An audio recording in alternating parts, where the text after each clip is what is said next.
Secure your tinfoil hats, buckle down tight, and hold on loosely as we soar over the rocky tops of the La Platas on a rocky mountain high, get sucked into the vortex of the Four Corners, and settle down snugly at mile marker 420 in colorful Colorado. It is Saturday, July 10th, Sunday, July 11th for those of you across the pond and beyond. Welcome to We Are Paradox Media's Late Night in the Rockies. I'm so glad you guys could join us this evening. I hope you're keeping cool and having a good weekend. It's really hot here. And humidity due to the rain, which we've needed so badly because we're basically in a drought again this year. So if you're listening live right now, you're listening on Spreaker.com. You can also find us live on KPNL, which you can find at kpnl-db.com. We can also be found on Twitter, Spotify, Apple Podcasts, Google Podcasts, iTunes, iHeartRadio, CastBox, Tumblr, YouTube, SoundCloud, TuneIn Radio, Deezer, Podcast Addict, as well as Podcast Chaser. So tonight I have a treat for all my guys and gals out there. Tonight we'll be talking to and getting to know Mr. John Russell. And John Russell has been an internationally known professional psychic for almost half a century. Working with clients around the world, he also has been a featured guest on many popular radio shows and recently filmed a TV pilot for the History Channel in which he psychically explored the assassination of President Abraham Lincoln. He's also been an avid motorcyclist for over 50 years. When he's not chasing ghosts around the country on his motorcycle, John enjoys reading, painting, making photographs, gardening, target shooting, and fancies himself a fair chess player. Welcome, John, and thanks so much for hanging out with me on the show tonight. Tessa, it's a pleasure to be here. It's nice to meet you. I really appreciate you inviting me, and I hope we have a lot of good things for your listeners tonight. Me too. And like I was saying, my number one rule, have fun. There you go. That, we're pretty open. It's an adult show, so a lot of things go. So that's there interesting. The whole psychically investigating Abraham Lincoln's assassination. What happened with that? That was phenomenal. That was the most incredible experience, Tessa. I had been contacted out of the blue by one of the largest media companies in Manhattan. This is when I was still living in New York. And they were auditioning psychics for this series. It was going to be a series on the History Channel. And it was going to investigate various historical happenings from a psychic perspective.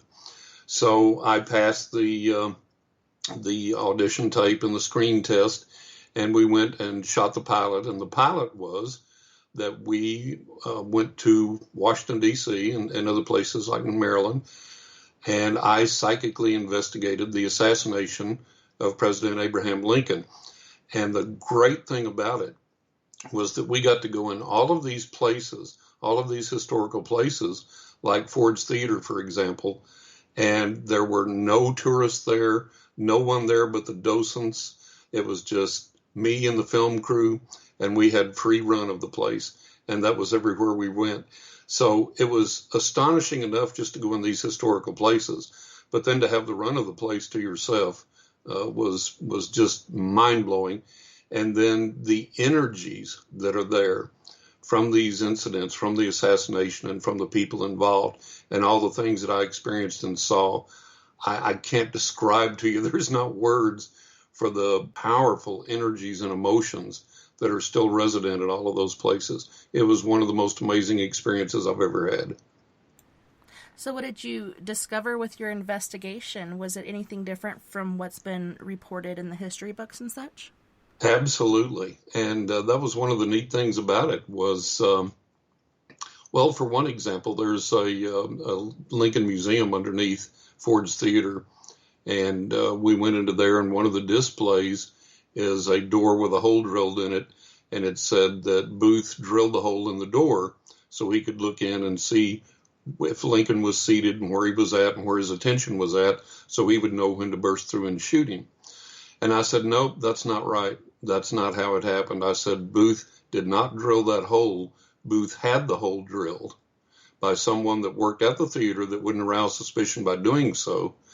And sure enough, after we got through shooting the pilot, We had a lot of Lincoln experts. We had a lot of people, a lot of researchers that went through every historical book they could find.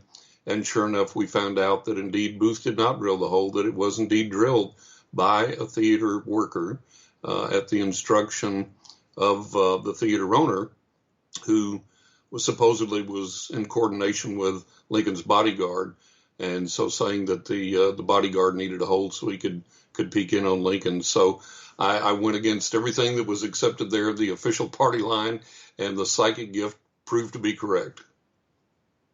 That's awesome. And I've also heard that Lincoln was, I don't know, I think he had some premonitions. I think he knew something was going to happen. And there was a lot of people after him to assassinate him due to certain things, the freeing of the slaves, etc. So there were so many different assassination attempts. And there were, Lincoln had, I read here recently when I was writing that book that the story's in, Knock in the Attic, which is my second book. I read while I was finishing writing that, I was researching some things on my own years after the fact here that we shot the pilot. And Lincoln had something like 10,000 threats on his life during his presidency. And that was astonishing. And yes, Lincoln did have many premonitions quite frequently, and that's well known. And I picked up that he did have a premonition that something was imminent, something was about to happen, that he probably understood to be a threat on his life or the end of his life. And they were saying that, sure enough, I believe it was the night before, a lot of historians agree that he had some type of premonition that was of great significance to him before they went to the theater then the next day. Yeah, and he still went, He wasn't the type of person to hide out and be afraid of things. He was a ballsy fellow. Yeah, he went there to face if it. You've got 10,000 threats on your life during the presidency and you don't hide and you're out there doing things. He was just a ballsy guy. Very much so. I don't know. I admire him a lot. I do too. He's very interesting. Yes. And I do believe Mary Todd was somewhat into the paranormal as well. Didn't she try to contact him after his death or? I don't know about that, but I do know that she was into the paranormal, and apparently to a degree so was Lincoln. Mm-hmm. And one of the things that I picked up that was really interesting when we went to the Peterson house, which is across the street from Ford's Theater, and that's where they took Lincoln after he was shot, and he lingered there all through the night and then died the following morning early.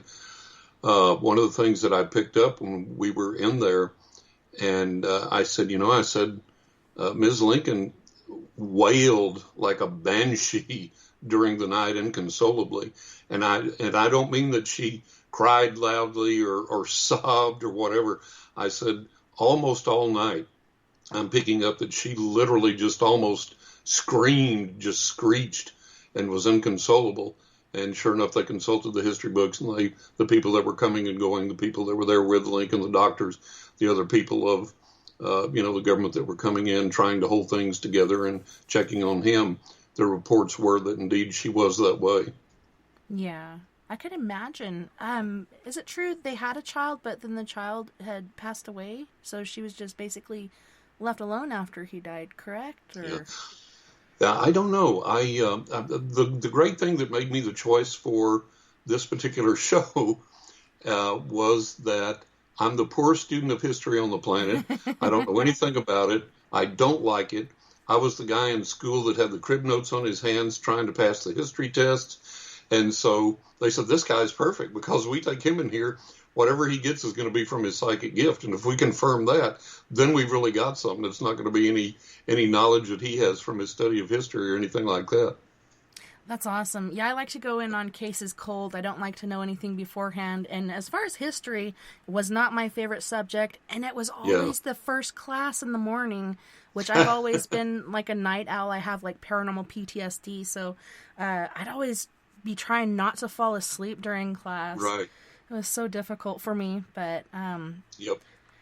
yeah, I'm just constantly finding out different things about him. And there was this picture going around, which I thought was real, and it was President Lincoln wearing some basically like Ghostbuster gear. He had his like steampunk glasses on his forehead and some other stuff he was carrying around, but I guess that was photoshopped. But he was into the Probably paranormal. so, yeah. Yeah, he was into the paranormal, and I think he was a bit psychic himself. So it's pretty intriguing. It seems to be the case from everything that we could discern. That seems to have been the case, absolutely. So there was a rumor going around that Booth had actually escaped, and the person that they killed was not actually Booth. What are your thoughts on that? What did you pick up during this? Did you pick up anything on that? Yeah, I picked up that, he was with a partner in crime, and when they were caught at the tobacco barn, and the other guy surrendered and came out, Booth didn't. He was antagonistic until the end, and he was shot. The guy in the cavalry that shot him was actually trying to just wound him, and Booth was moving about erratically due to his broken leg, and he may have been on a crutch or something, and he was waving his gun around, and the guy was just trying to wing him. Instead, he shot him in the neck, and then Booth subsequently died there. And I picked up that, that it was Booth that was shot and killed, and that he did die there, that he died on that spot. Okay, yeah, because there was rumors that, people had seen the body of him, and they're like, wow, that's not him because his hair color's different and all this other stuff. But like I said, right. Rumors, yeah. There's always something like that out there. Because Booth was so eminently recognizable that it was ridiculous. The Lincoln experts were telling us that he was literally the Tom Cruise of his day, that he had that much fame, that much notoriety, and was that recognizable. So even like at the Mudd House where they said they didn't know it was him, Samuel Mudd, Dr. Samuel Mudd, had met Booth twice previously and had once gone to Booth's hotel room where they drank together and sat across from each other and talked about land and horses. And he met him one other time. So Dr. Mudd had to have recognized him, had to have known him, because they had talked intimately at length on 2 occasions at least. And like the Lincoln experts told us, Booth was the matinee idol of the day. He was like literally the Tom Cruise of the day, and very recognizable, very notorious. So it's very, very doubtful that anybody would be able to pull anything over, and that the people involved would have to know, yeah, that's Booth, yeah, that's him. Mm-hmm. So, as far as your psychic abilities go, when did you first realize that you had a gift? That was when I was about 5 or 6, Tessa. And the way that I discovered that, the way that came about, my family's white, and I woke up one night to an old black man staring down the hallway into my bedroom. And I screamed bloody murder because, like I said, we're white. We didn't have anyone black living with us. And so I was about 5, and my assumption was somebody had broken in and entered the house. And the way that I became aware of his presence, I was sound asleep. It was the middle of the night. And all of a sudden, I was wide awake, totally, completely wide awake. And I remember even at 5, I was thinking, well, this is weird. What in the world is going on? And I raised up on my elbows in bed just to kind of look around. And my parents had put a night light down the hallway so that I could see if I need to get up at night or whatever. And this old black gentleman was staring around the corner of one of the doorways in the hall, looking into my bedroom, looking at me. And he wasn't a ghost. He was as solid as you or I. He was not translucent. He was not transparent. He was full-bodied, head to toe. I can tell you what he wore. He had on a red plaid shirt, khaki pants, black belt, black shoes. He had close-cropped white hair and a white mustache. And just every bit as solid as you or I. And when I screamed, he came around the doorway into the hallway, started walking to the bedroom, which made me scream even louder. And then he disappeared. And he kind of first became translucent, then he became transparent, and then he was gone. And my parents came running, and I convinced them, my fear was so great that I convinced them that somebody was in the house. And my dad, who was very intrepid, he went around and literally opened the closets, looked under the beds, checked all the doors and windows. Of course, everything was locked up tight and nobody was in the house. And so they tried to get me to calm down, to go back to sleep. And then I realized I had just seen my first ghost. And, from then on, I was laying awake at night wondering, why did he come? What does he want? Is he going to come back? Is he going to scare me to death again? Is he going to talk to me? Is he going to want me to do something weird? Why? Why was he here? Mm-hmm. And then the paranormal manifestations started after that. And when I say paranormal manifestations, these are not things during my life that I have meditated, dreamed, hallucinated, envisioned, had in a vision or whatever. These are literal physical experiences that literally occur on the physical realm. And as I got older, a lot of times we had video, audio, photographs of them, and other people witnessed them. So these are real physical happenings. So that started to happen. And then it dawned on me, that's why he came. He came to open up that portal to these manifestations. And then after that, a short time after that, when I was, I guess, close to around 6 years old, I was out in the backyard playing with a toy, and this car pulled into the driveway, and I didn't know the people. And so I ran inside, got mom and dad, and I said, somebody just pulled in the driveway, and I don't know who they are. I don't recognize them. I don't recognize the car. I said, okay, we'll come look. So they came out and said, oh, those are friends of ours. And I had never met them before. So I was like, okay, whatever. And so they walked down the steps, walked down the sidewalk out to the driveway, and they were all standing out there talking. And I was kind of hovering around and kind of eavesdropping a little bit. And I walked over, and they were standing there in a group, the four of them. And I walked over and I looked up at them and I said, you guys have just been on vacation. And everybody got real quiet. And I said, you took that car that's sitting in the driveway. You drove that car. And I said, you had 2 kids with you. You don't have them today, but you have 2 kids. And you had them with you in that car on the vacation. And the guy is looking at me, the woman's husband is looking at me kind of with this weird smirk like, what in the world? And just kind of trying not to get too involved or say too much. And his wife is like, her jaws agape, her eyes are bugging out. They're bugging out bigger and bigger and more as I continue to talk. And I said, and you went to this hotel that looks like this. It was painted this color. It has trees in front that are in a line that look like this. It has this many stories. And in the back, the pool area looks like this. And the lady looked at my mother and my father, and she goes, how the hell could he possibly know that? And my parents kind of looked at each other confused and looked at her and said, well, what do you mean? She goes, how the hell could John possibly know that? And my mother said something to the effect of, oh, well, kids and their imaginations. And she goes, no. This is not a child's imagination. We just went on vacation in our car, that car. We took our 2 kids with us. We stayed at a hotel that looked exactly like John described. How's that possible? How the hell could he possibly know that? And she was looking at me like I had cobras growing out of my head. Right. And my parents were like, John, go play. And I was like, yes, ma'am. It was nice to meet you folks. And I must have scared them to death because they never came to visit again. And that's when I discovered the second part then to that awakening was not only the paranormal manifestations to be able to interact with the other side, but then my psychic gift awakened and I discovered that I could tell people where they had been, what they were doing, their emotions, sometimes what they were thinking, what they had experienced and been through. And then I learned that I could make predictions for their futures that were accurate and that actually happened. And so that's when that awakened. That's awesome. So did any of your family members prior to that have anything like this going on within them? Or were you kind of the first of your family to have these and use these gifts? No, I wasn't the first, but I was the strongest. I was the most powerful. My family had always, going way back, had always been interested in the paranormal. And a few of them had a few psychic experiences and so on and so forth, but nothing to the magnitude that I had.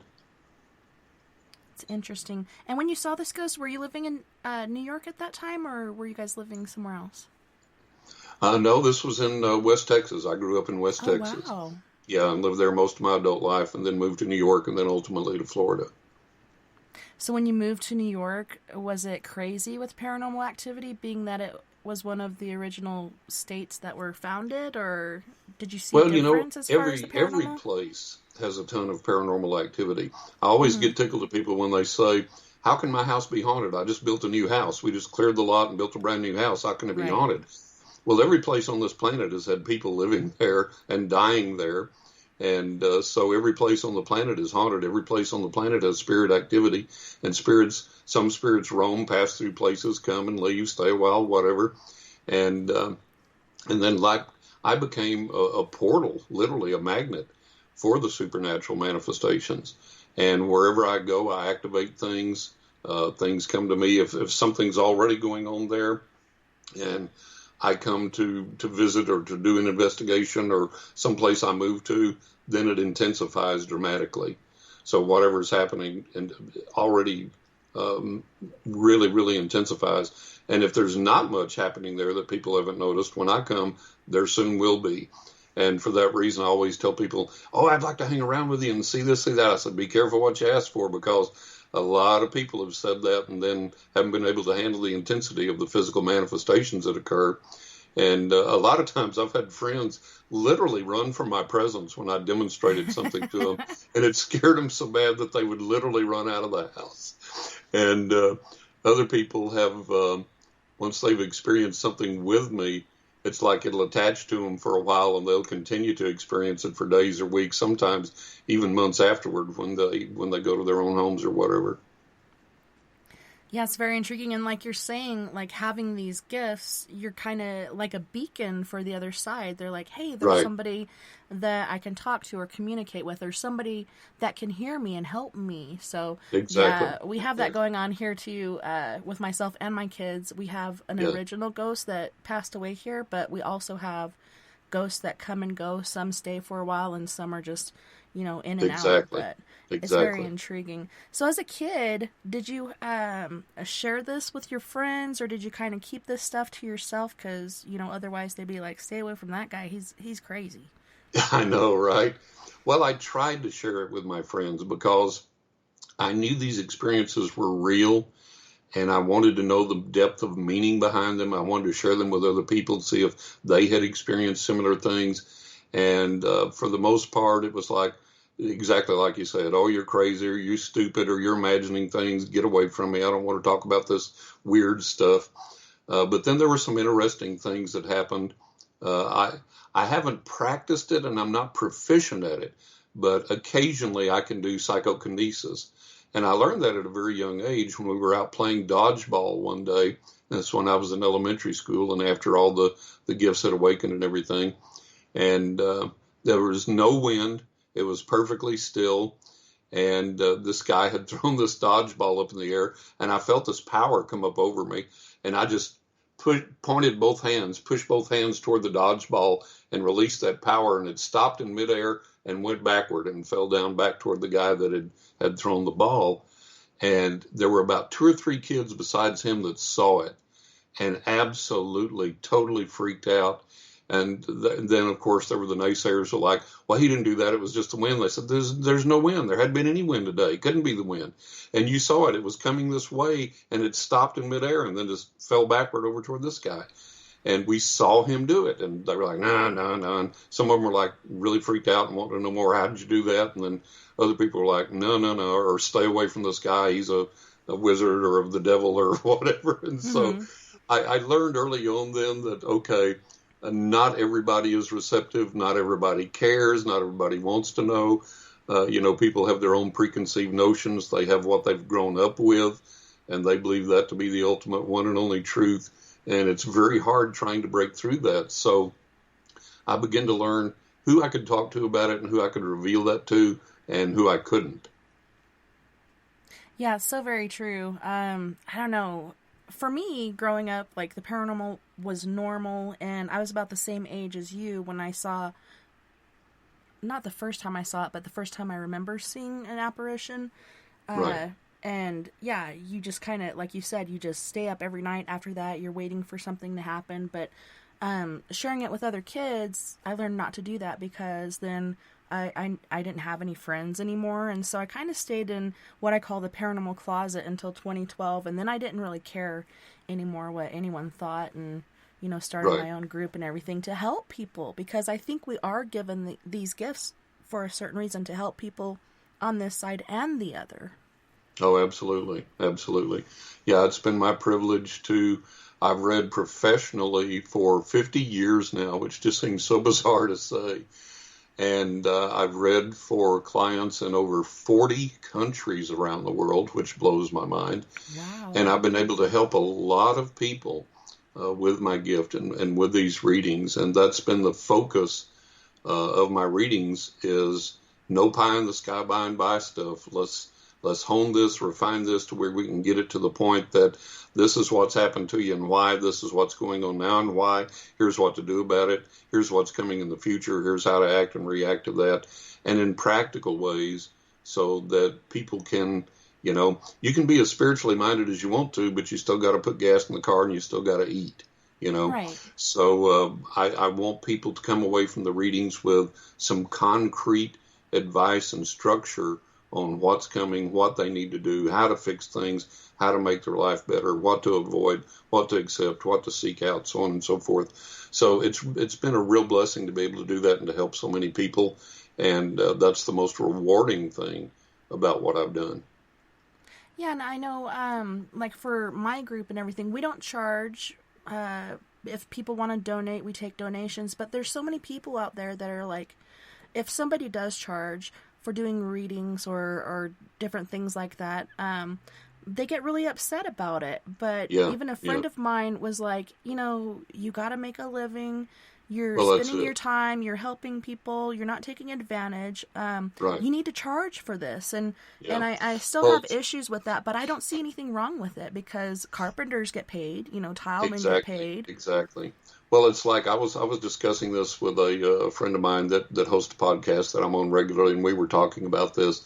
And I said, if people want me to do this full time and not work at anything else, I have to pay the bills somehow. I can't go to the grocery store and go, hey, I'm internationally known psychic John Russell, and I've got a couple of books out, and I've been on this, film to TV pilot, and I'm on radio and podcast all the time, and all this. Oh, wow, that's great. That's fantastic. Your grocery bill's $136, So nobody cares about that. They care about pay your grocery bill. So we were discussing that, and he said, you're not charging for your gift. You're charging for your time. Mm-hmm. And I thought, wow, that's the best way I've ever heard it put in all the years that I've done this. I'm not charging for my gift. I'm charging for my time. And I thought, wow, that was profound. Yeah, and time is money, and like you said, you have to eat, you have to pay your rent, because otherwise you're just going to be, going from port to port and, having Exactly, a hard exactly. time surviving. And people don't have any problem paying a dentist or a carpenter or a mechanic or whatever. But then when it comes to the spiritual realm, they don't want to, they don't want to help you out any. They want to give it to me free. If you don't give it to me free, you're a fraud or a phony or you're taking advantage or whatever. And, it's like, and you find that not only in the paranormal realm, you find that in the religious realm as well. I'm an ordained minister as well and was in that scene for a while. And oh, God, can I tell you stories there? But you find that all over because, people, and it's just like, I mentioned we were talking before the show and I told you I'm an artist and a photographer. And it's like everybody loves art. Everybody wants art. They don't want to pay for it. Mm-hmm. Yeah, and some of it's really expensive. And a lot Yeah, of art doesn't even really get widely accepted until the artist passes away for some yeah, reason. yeah. And a lot of it is like you find out in the spiritual realm, the people that have gotten big name and famous and well recognized for doing this were promoted by someone that got them in that spotlight. It's Mm-hmm. the same as with an artist that becomes famous. Somebody has to promote that artist. Somebody big, someone famous, somebody wealthy, somebody powerful has to validate that particular artist is worth collecting. And then boom, there you go. And basically the same thing in the paranormal realm. It takes somebody to promote these people to that point. And I'll tell you, a lot of the people that get there, a lot of these big name psychics over the years haven't been worth the paper they're written on, I tell you. And when you're charging $850 for a reading, man, you better be giving them the winning lottery numbers and the secrets to ET disclosure and everything else for that amount Right? of money. It's Yeah, just crazy. and it's funny that you say that because, there's certain people that I can think of that I think when they first started out, They were very gifted and they did a really good job at it. But like you said, like Sylvia Brown, she got promoted by Maury Povich and all kinds of other people. And Yeah, then she did several cases where, like, maybe it's a missing kid or something like that. And she just charged these outrageous prices. And I'm like, that yeah, is totally taking advantage. Like, if you had just a regular fee that you charged and you're not gouging somebody that can't right. even really afford this, you're okay. Well, But when I've done work, there have been a few rare occasions, so don't everybody jump on the bandwagon. Oh, John worked for the FBI. There have been a few rare occasions, and I stress few, where I have been called in by the FBI or by other law enforcement agencies to give my psychic input on cases. I have never charged for that. Any healing work or anything like that that I attempt to do for people, I never charge for that, ever. And one of the things that I became aware of, you talked about Sylvia Brown. I began to get a lot of her clients all of a sudden. mm-hmm. And they were telling me that basically, I don't know who that she was reading for, but it sure wasn't me. And then we were discussing one time, me and this one lady that had been a client of hers. I said, man, I just can't imagine $850 an hour. I said, my God. And she goes, honey, it's not $850 an hour. And I said, well, that's what it says on the website. She says, honey, you're not understanding. It's not $850 an hour. It's $850 a reading. And your reading may go 10 minutes and Oh my Sylvia's done. gosh. Bye. Yeah. So I was like, holy cow. And then I saw where John Edward on his website now is $850. Is And that like I the remember in magic the number beginning, or what? I guess. And I remember in the beginning, and I've seen John Edward, and I believe he has a legitimate gift. Mm-hmm. But I remember in the beginning, he made the statement one time that I would never pay more for a reading than or charge more for a reading than what I thought I'd be comfortable paying. Well, he must have got awful comfortable over the years then, because that's his going right now is $850. And I was like, man, come on. That's crazy. But anyways. Yeah, I feel like when they start doing this, that then their gift starts depleting because you're not using your gift the way it was meant to be used. You're taking advantage and You're price gouging, yeah, gouging. taking Yeah. advantage. I agree, and I think that over time their gift may deteriorate because of that. Mm-hmm. And it's something that people look at me and go, "You've got all these gifts, all these talents, all these abilities. Why aren't you rich?" And I say, "Well, because I don't gouge. Number one, I don't charge for healing work. I don't charge for work with law enforcement agencies. And the second thing is that I go to bed at night with a clear conscience and I sleep well because I have never defrauded a client. I've never taken advantage of anybody, never taken advantage of a client. There have been cases that people have paid me for a reading and called me and said, man, I got to have this reading. And psychically, I know they don't need it. I've refunded their money and told them, I just refunded your money. This is what you need. Do this. And if something really big comes up 5-6 months down the road, holler at me or whatever. And some people I've absolutely refused to read for. I've just said, no, you don't need a reading. You need this little tiny bit of input in 30 seconds time, and there you go. And now go away and use that and be happy. You don't need a reading right now. So I've turned away business. You don't need to read for everybody because not everybody needs a reading at that time. It's very true. Well, I'm grateful for what you do, and like you said, you've been doing this for over 50 years, so I think you're doing a good job at it because you still have these gifts. Do you feel like over the years it's grown or you've learned more about your gift?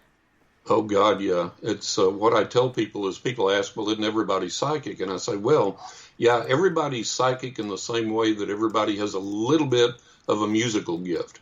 But my musical gift might be able to, after a year of study, that I can sit down and stumble through chopsticks on the piano and somebody else's Horowitz. So it's the same way with psychic gifts. Some of us can go, oh, that's Aunt so-and-so calling on the phone. And sure enough, it is. And that's about as far as you get with it. And then some of us have the greater, deeper gifts like that I have. And I always tell everybody, I said, you have to realize everybody has different abilities. Everybody plateaus. You're going to reach a certain area, and then that's as far as you're going to go. And the other thing I try and get people to understand is that it's not just enough to, oh, I got a gift. That's not enough, because if you are born with every possible physical capability to be a champion sprinter or marathoner or whatever, and you just sit on the couch and watch TV and eat snacks all day and then go out and try and win a race, you're not going to do it. You can have all the natural talent and ability and all the gifts in the world, but they still have to be trained and they still have to be perfected, and it still takes a lot of work. And that's the same thing I did with mine. When I was a kid, I began to read everything that I could get my hands on: religion, psychology, parapsychology, the paranormal, the supernatural, psychic, ghosts, everything. I studied every religion I could. I studied every theory, every thought. Let's find out what's the truth. Let's find out what works and what doesn't. Let's get rid of what doesn't work. What does work, let me see if I can understand how to apply it better and to get better. And then at the age of 12, I started doing paranormal investigations with the same idea in mind. There's a lot of phoniness out there in religion and in the spiritual realms. I wanted to find out the truth. And so I began to work in that direction. And then here I am all these years later. I'm 67 now. And every day I'm still searching. I'm still seeking. I'm still trying to make the gift better and better and better, more and more accurate. I'm trying to learn more and more. I'm staying up on all the latest things that are going on, like the government UFO report, that disclosure report, and analyzing that. And you never master anything. You never top out. There's always more to learn. There's always more to understand. There's always more to examine. There's always more to experience. And no matter how wide of an experience you've had, and I've had a ton, there's always still more. Yeah, I totally agree. And I don't know about you, but I started at a very, very early age trying to find these answers. And I think part of it was my mom's passing, and, you know, it just opened up so many things for me. And religion was a big one. I don't know how many different churches I've visited trying to find the truth. I think everybody has a little portion of the truth, and if we all just work together, we could have the full truth. But everybody's got to have their own thing going and be the correct one. But like you said, like, there are no experts out there in this field, and when you hear somebody say they are, that for me is when the red flags start going up, you know? That's a giveaway. Yep. And it's just like, you know, nobody ever masters anything. You don't master music or photography or art or anything else. I've been an artist. I've been drawing since I was 5 years old. I started painting when I was about 12. A short time after that, I began studying photography. I've been doing that as an aside when I can for all these years. And I've gotten pretty darn good at it, but not close to mastering it, and neither is anybody else. You don't ever master anything. There's always room for improvement. There's always room for more understanding. And look, if we were true masters, we would never have a bad day or an off day. But everybody has a day they just, I lost contact with that painting, had to paint over it, that didn't go right. Magnus Carlsen, the fantastic, phenomenal chess master of the world, has had horrible tournaments where he played terribly. And I remember watching him one time in an interview. He said, "I just couldn't wait for it to be over. I just couldn't get with it." This is Magnus Carlsen saying that. So we never master anything. We never are totally in control of everything. And I think the reason for that is the other side gives that to us as a lesson to say, hey, you know, you don't know it all. You ain't close to knowing it all. There's a long ways to go here. And so we have to learn humility, and we have to learn that, okay, I've got bits and pieces of the puzzle here and there. Some things we learn over the years that we can take to the bank. Other things remain theory until proven. And it's just like with the UFOs, we don't know. The general public doesn't know. Most of us out here don't know. A lot of us psychics don't know. I was talking with a guy the other day I respect, and he has some psychic ability, and we were talking about our attempts at furthering our knowledge of UFOs, where they come from, who they are, all this type of thing, and being stymied about that. So there's just a ton of things that we don't know. So what did you think about the report that came out? Well, I wasn't disappointed. If you read through the report and really comb through it and understand what it's saying, there were some gems in there. For one thing, the report acknowledged that the UFOs are physical objects, and here I'll quote from the report. It said most of the UAP reported probably do represent physical objects, given that a majority of UAP were registered across multiple sensors to include radar, infrared, electro-optical, weapon seekers, and visual observation. Okay, so that was something that they finally acknowledged. Yes, they're real. They are physical objects. One statement they made was UAP clearly pose a safety of flight issue and may pose a challenge to U.S. national security. Another quote is the UAPTF task force focused on reports that involve UAP largely witnessed firsthand by military aviators and that were collected from systems we considered to be reliable. They acknowledged that there has been a socio-cultural stigma attached to the reporting of UFOs, UAPs, whatever terminology you want to use now, and they're trying to open that up and correct that now so pilots can report these things without losing their careers and so on and so forth. One of the interesting things here that I have never seen anywhere else, and I'm quoting here, in a small number of cases, military aircraft systems processed radio frequency, RF energy, associated with UAP sightings. Now, what in God's name does that mean? Were UAPs communicating with the pilots or attempting to? Were they communicating with each other? Was it some other type of RF energy? This is some interesting thing now that they've opened the door to. And then here's a boom goes the dynamite quote for me. Some UAP observations could be attributable to developments in classified programs by U.S. entities. We were unable to confirm, however, that these systems accounted for any of the UAP reports we collected. There you go. And then another quote that interested me was some UAP may be technologies deployed by China, Russia, another nation, or a non-governmental entity. And they didn't say that it was. They were just giving themselves that as an out. And here's my take on that. If this were foreign, for example, if this were Russian tech, we'd all be making a pilgrimage to Moscow every year to hail Putin. Okay? Right. You know? He'd love and that. then the really great thing here, on the last page with any real information, because there were a couple of pages there that were just like, an index or whatever afterwards. But this is a quote that says the UAPTF has 11 reports of documented instances in which pilots reported near misses with a UAP. So there's a lot in here. There's a lot of neat stuff in here. They've admitted to a lot. My big thing was they've admitted that they are physical, that they're picked up on multiple sensors, and that most of the time they said that various forms of sensors that register UAP generally operate correctly and capture enough real data to allow initial assessments. So they've admitted that. And then this is a preliminary report, which means there is another one coming. Now, the scuttlebutt has it because I have friends in the UFO community and that really are into this, really study it, really go after it.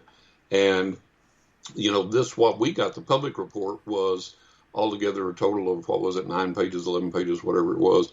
And a lot of those pages were like introduction and so on and so forth. So we had about 4 or 5 really juicy pages out of that. And that was the public version. And supposedly the classified version that was presented to Congress and the president ran almost 100 pages, I believe. Oh, wow. And contained a lot of juicy stuff, according to sources. So, what we're hoping is that at some stage of the game, people will put enough pressure on people to say, hey, let's release this. Let's get that out there to the public. Because, look, most of us believe in UFOs. A ton of us have had experiences, including myself, up close and personal even. And we can discuss those as we go into the second hour if you want to. And, I do not believe, Tessa, I just don't think that if the government just got a hair up its butt and came out tomorrow on TV and said, yeah, they're here, they're real, they're extraterrestrial, and blah, blah, blah, and all this and all that, I don't think we're going to have widespread panic. I think we're better than that. I don't think that it's going to kill religion or change religion. I think people are still going to hold on to their beliefs. I told one guy one time, I said, look, if the UFOs landed on the White House lawn today, there'd be a group of Christians surrounding them within a day or two and praying for their souls and their conversion. So I don't think people are going to, I don't think people are going to desert their churches. May make more people go to church, may make some people leave the church, who knows.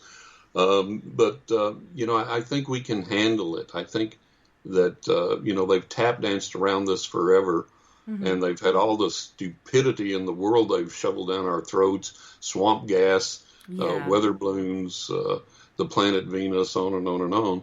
And so it's like, look, we're seeing this stuff. We're interacting with this stuff. We have all these reports. We have pilot eyewitnesses.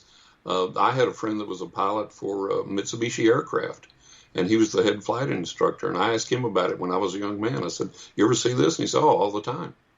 And this was way back when. So it's a common knowledge thing, and they have to quit treating us like kids and finally come out and say, okay, here's the deal, because that somebody in deep government has to know. And the argument goes, well, we don't have the technology, we don't have this, we don't have that, which is the greatest load of BS on the planet, because several years ago, they're saying, well, we don't have the cameras to capture these things clear enough and high definition, all that, which is total BS. Yeah. Because I saw a documentary on TV, and one of the former heads of the CIA was discussing the SR-71 Blackbird.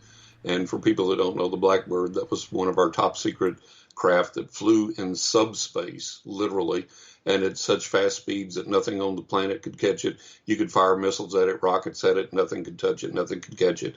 And flying at that speed in subspace, he said back then, with that decades-old technology, that as the Blackbird flew over a putting green, if you had two golf balls a foot apart, as it flew over from subspace at speed, it could take a picture of that putting green. When you developed the picture, you could read clearly which ball was a McGregor and which one was a Titleist.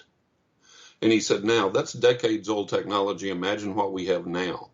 And that was several years ago that I saw that documentary. So don't tell me we don't have the capability, number one. And don't tell me that somebody somewhere deep in government and or the military doesn't know. They have to. Yeah, now we have a Space Force and everything, but they try to dumb it down all the time. Like you said, swamp gases, we don't have the technology. Perhaps this is another country. For them to say another country has a higher technology than us, like, that's saying a lot, because generally, they're numero uno, and Yes. I don't know. I think the Ancient Aliens show is being put out, and they're doing all these different, factorials and different things about it to prepare us for this, to kind of open our minds and to get people used to the idea. And I thought the same as you, like, if they did tell us that this was actually real, so on and so forth, we could handle it, but there's a lot of people, or some people might say sheeple out there, that look what happened when COVID broke out. Everybody's buying toilet paper to build teepee forts, and running around crazy like chickens with their heads cut off. It was my daughter's birthday, and we went out to get stuff to make sushi because she loves sushi. So we were gonna make sushi for her birthday, and she's like, "Mom, what is going on?" And this was in March, so shortly after it broke out. And I was like, everybody's lost their ever-loving minds. We're just going to get the stuff that we need for our sushi, and we'll come back later and get other stuff. And then by then, like, all the shelves are empty or whatnot. But we survived. We made it through. But the way people react really surprises me sometimes. Oh, it was insane. It was just totally insane. I remember when it broke, and we went to the grocery store. And we always got up on the weekend, went to the grocery store as soon as it opened at 7 a.m. We did our shopping, got it done for the day, then we had the rest of the day. So we get there at 7 a.m. The parking lot is full at 7 a.m. We're searching for a space to park. And as we're walking to the entrance, people are coming out with their grocery buggies loaded to overflowing with toilet paper. Yeah, you gonna eat that? No food, no water, toilet paper. Yeah, and I'm like, get it. What are you building a super filter for your house that's going to catch the COVID germs or something? It's like, my God. And you walked in the supermarket, and there were no paper towels, there was no toilet tissue, but there was plenty of water, plenty of food, plenty of frozen food, plenty of milk, plenty of canned goods, plenty of stuff to eat, but no toilet paper. And it's like, okay. So, unless you eat, you're going to have no need for that toilet paper pretty soon. I know, it just really blew my mind, because I'm like, there's no diarrhea or anything like that going on with this, so what is this all about? And then at a certain point, they had people who worked at Walmart or other places standing there by the toilet paper and handing out one pack per person, per family, right. because people were just going overboard with it. And Yeah, like I said, are you going to eat that? If I you don't know, eat, really. like you said, you're not going to have a use for it. It was just so mind blowing. I posted a Oh picture man. at that time that said, "Meanwhile in Colorado," and it shows like a toilet paper fort with a little slit with eyeballs poking out. But it was just insane to me. Oh man, it's really nuts, and I think that people have gotten worse over the years in who and what they listen to, and how they react to it, and how quick and readily they will believe anything that's Mm-hmm. told to them from any source. And I mean, I've seen things. This goes back to the big truth seeker thing that I have always been, and just in mundane things and everyday things. Um, I'll see my friends post weird crap on Facebook, and I'll go and look it up and find the real source of whatever it is, which usually debunks it, and post that and say, no, no, no, that didn't happen, or this isn't true, or, whatever. And then I'll give them the link to it so they can, oh, wow. And one of the amazing things, Tessa, that they always say to me is, I don't know how do you find out these things? How do you know if it's real or not? And I'm like, well, Go I went to digging. Google. You have a computer, you know how to use Google. There you go. Mm-hmm. If you research something long enough and far enough and hard enough, you'll find an answer to it most of the time. And most of these things that are out there, for example, Mr. Rogers. He Yeah. wore the sweaters on TV because he was a killer guy in the military and had all these Sniper. kills and cut people's throats and disemboweled them and shot babies and burned piles of bodies. And he had all these horrible tattoos on his arms from his military service. And that's why he wore those sweaters, was to keep those covered. Total complete lie. But there are like a jillion people out there that were like, oh, wow, thank Mr. Rogers for his service. I never knew that. What a brave man. And look how kind and calm he became. And I was like, oh, my God, are you kidding me? And it got to the point that there were military organizations online that had to put, like, in a prominent spot on their websites, Mr. Rogers was not a military killer. He's not covered with tattoos. I mean, it's just ridiculous stuff. And people will believe anything. And then that, conversely, as you know, comes into our territory, and people will believe just about anything anybody says about UFOs or the paranormal or whatever. And then we have to try and undo that damage. Yeah. It's pretty insane. But yeah, I heard that too. He's got military tattoos, and he was a sniper, and I didn't Yeah. hear about the whole baby killing and everything, but Well, yeah, I was people making just some of run that with up, that but I mean, ball. it was almost to that point. It's like the guy was just a ruthless, maniacal, suicidal killing machine, and it's like, are you kidding me? Come on. So there's a lot of ridiculous stuff out there, and it'll be about presidents, and it'll be about world leaders, and it'll be about sports figures, and it'll be about actors or actresses, and most of the time, if you look at it, you can just tell on the surface this is BS.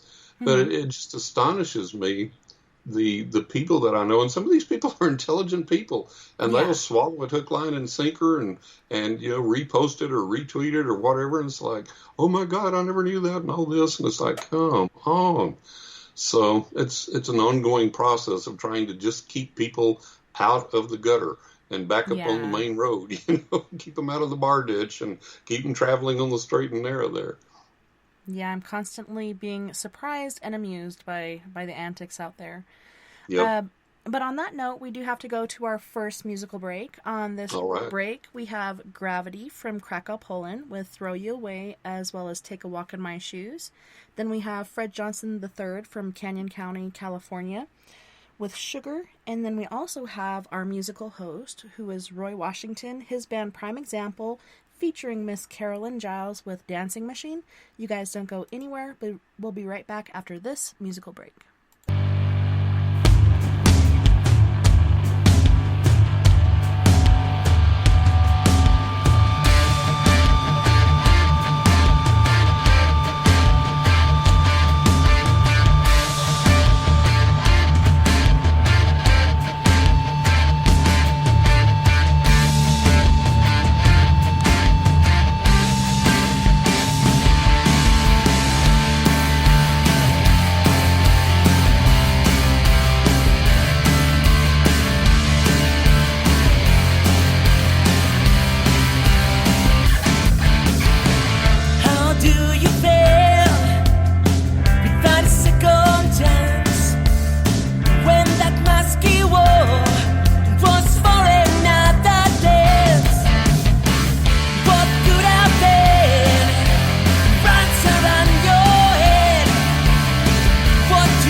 without you.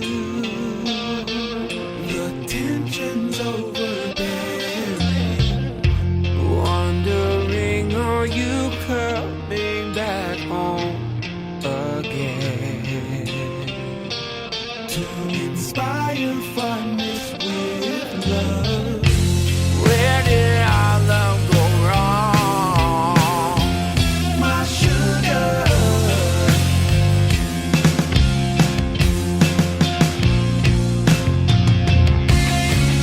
Why did I make you cry?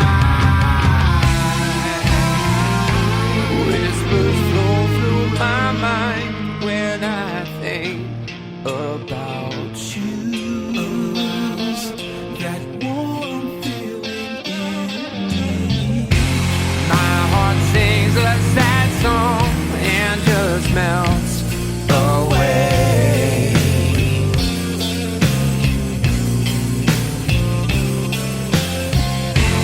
Please look into my eyes, my sugar.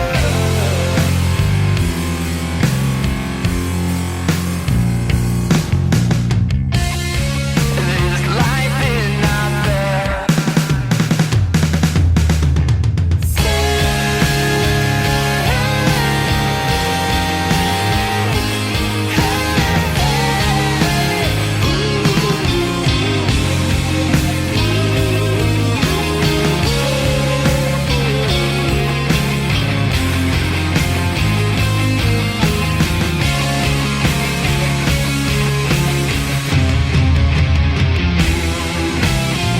Until the sun doesn't shine anymore, I'll be there.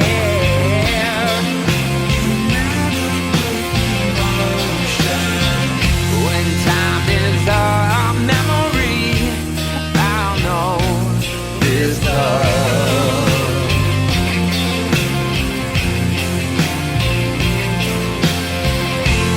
You will always be the one, my sugar.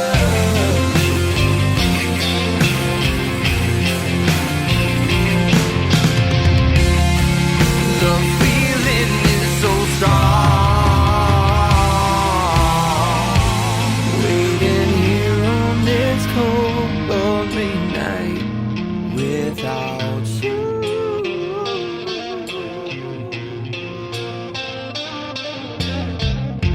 Where did our love go wrong, my sugar?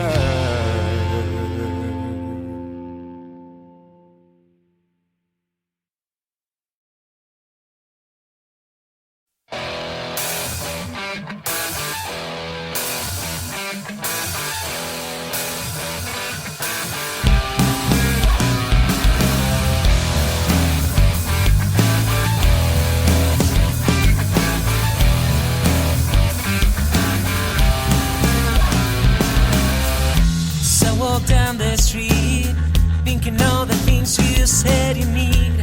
Well, don't you tell me, baby, how do you feel? So I walk down the street, thinking all the things you said you need. Well, don't you tell me, baby, how do you feel? Don't you take a walk? Well, don't you take a walk? In my shoes, why don't you take a walk? Before you tell me what to do, don't you take a walk? Don't you take a walk? In my shoes, why don't you take a walk? Before you tell me what to do. No, it's easy, you tell me what to do. Have you ever stopped to think all the things that I've been through? No, it's easy, you tell me what to do. Have you ever stopped to think all the things that I've been through? Don't you take a walk? Don't you take a walk? In my shoes, don't you, baby, take a walk? Before you tell me what to do. Don't you take a walk? Don't you take a walk? In my shoes, don't you, baby, take a walk? Before you tell me what to do.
cha-cha-cha. Get it on the floor, we can dance non-stop. Step, step, step, we can do it all night. Baby, come and dance with me. Tonight we will be like two dancing machines. Can you hang with me? Tell me, baby. 1, 2, cha-cha-cha. Get it on the floor, we can dance non-stop. Step, step, step, we can do it all night. This is how it's supposed to be. Just you and me, like two dancing machines. Can you hang with me? Tell me, baby. Look like they hating on us, 'cause I keep catching them up. Tonight we erase the world. We about to tear up this club. Just you and me, like two dancing machines. Can you hang with me? Tell me, baby. Keep dancing, keep dancing, keep dancing, keep dancing. Are you ready with me? Are you ready with me? Two dancing machines. We both had a long day, time to blow some stress off. You working with the best, I'ma dance your pants off. I really love it how your body's so soft. Dance all night, little lady, it's your call. Step, step, step, baby, follow my lead. You and me showing off for the club to see. No time to get rest, we doing our thing. Cha-cha, then we dip, top it off with a spin. Glide across the floor, let's do it again. By the way, little mama, can we be friends? I can't let this night just end. I really wanna know if I can see you again. Give me your number, we'll get back on the scene. We can hit another club if that's your thing. We'll be partners in crime, you and me, as we ripping up floors like two dancing machines.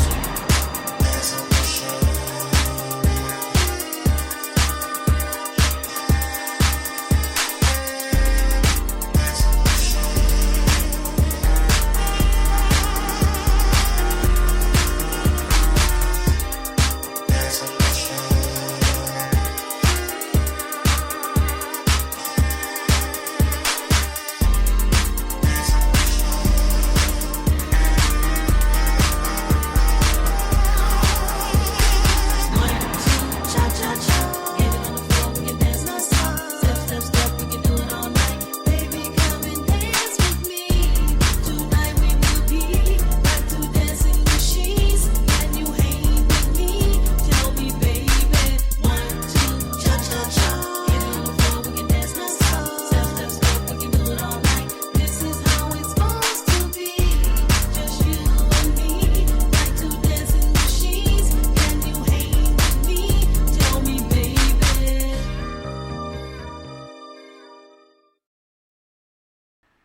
Welcome back, and thank you so much for joining us tonight on We Are Paradox Media's Late Night in the Rockies.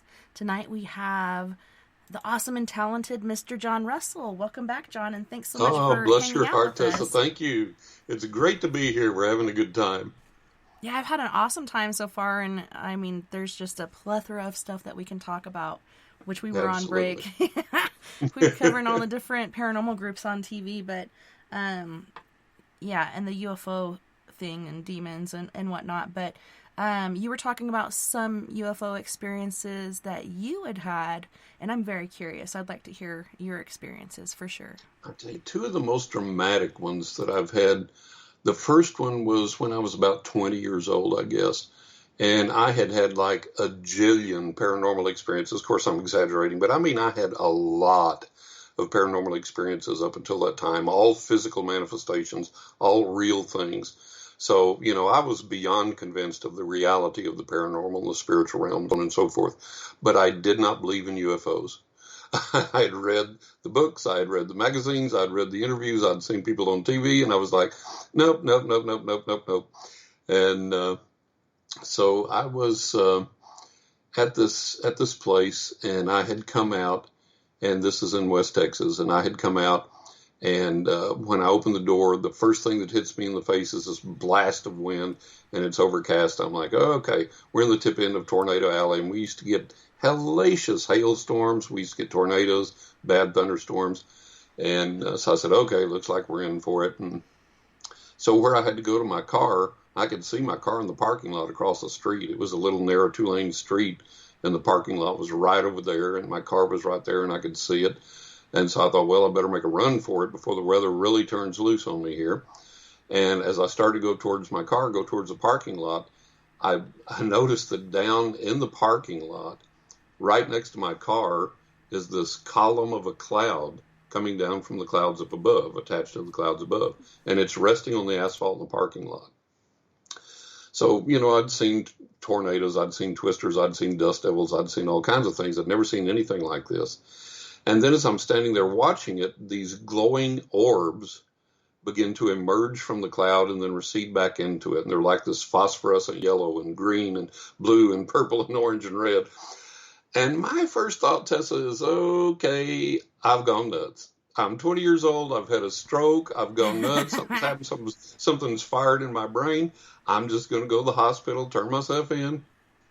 Because I'm looking at the bottom of the cloud, and in the parking lot, there's some debris, like papers and cups or whatever, paper cups abandoned. And they're right at the base of the cloud, so they should be like blowing all over the place or swirling around, and they're perfectly still. So I'm like, okay, this has got to be some, stroke-induced hallucination or something. And then I get this bizarre urge to walk toward the cloud.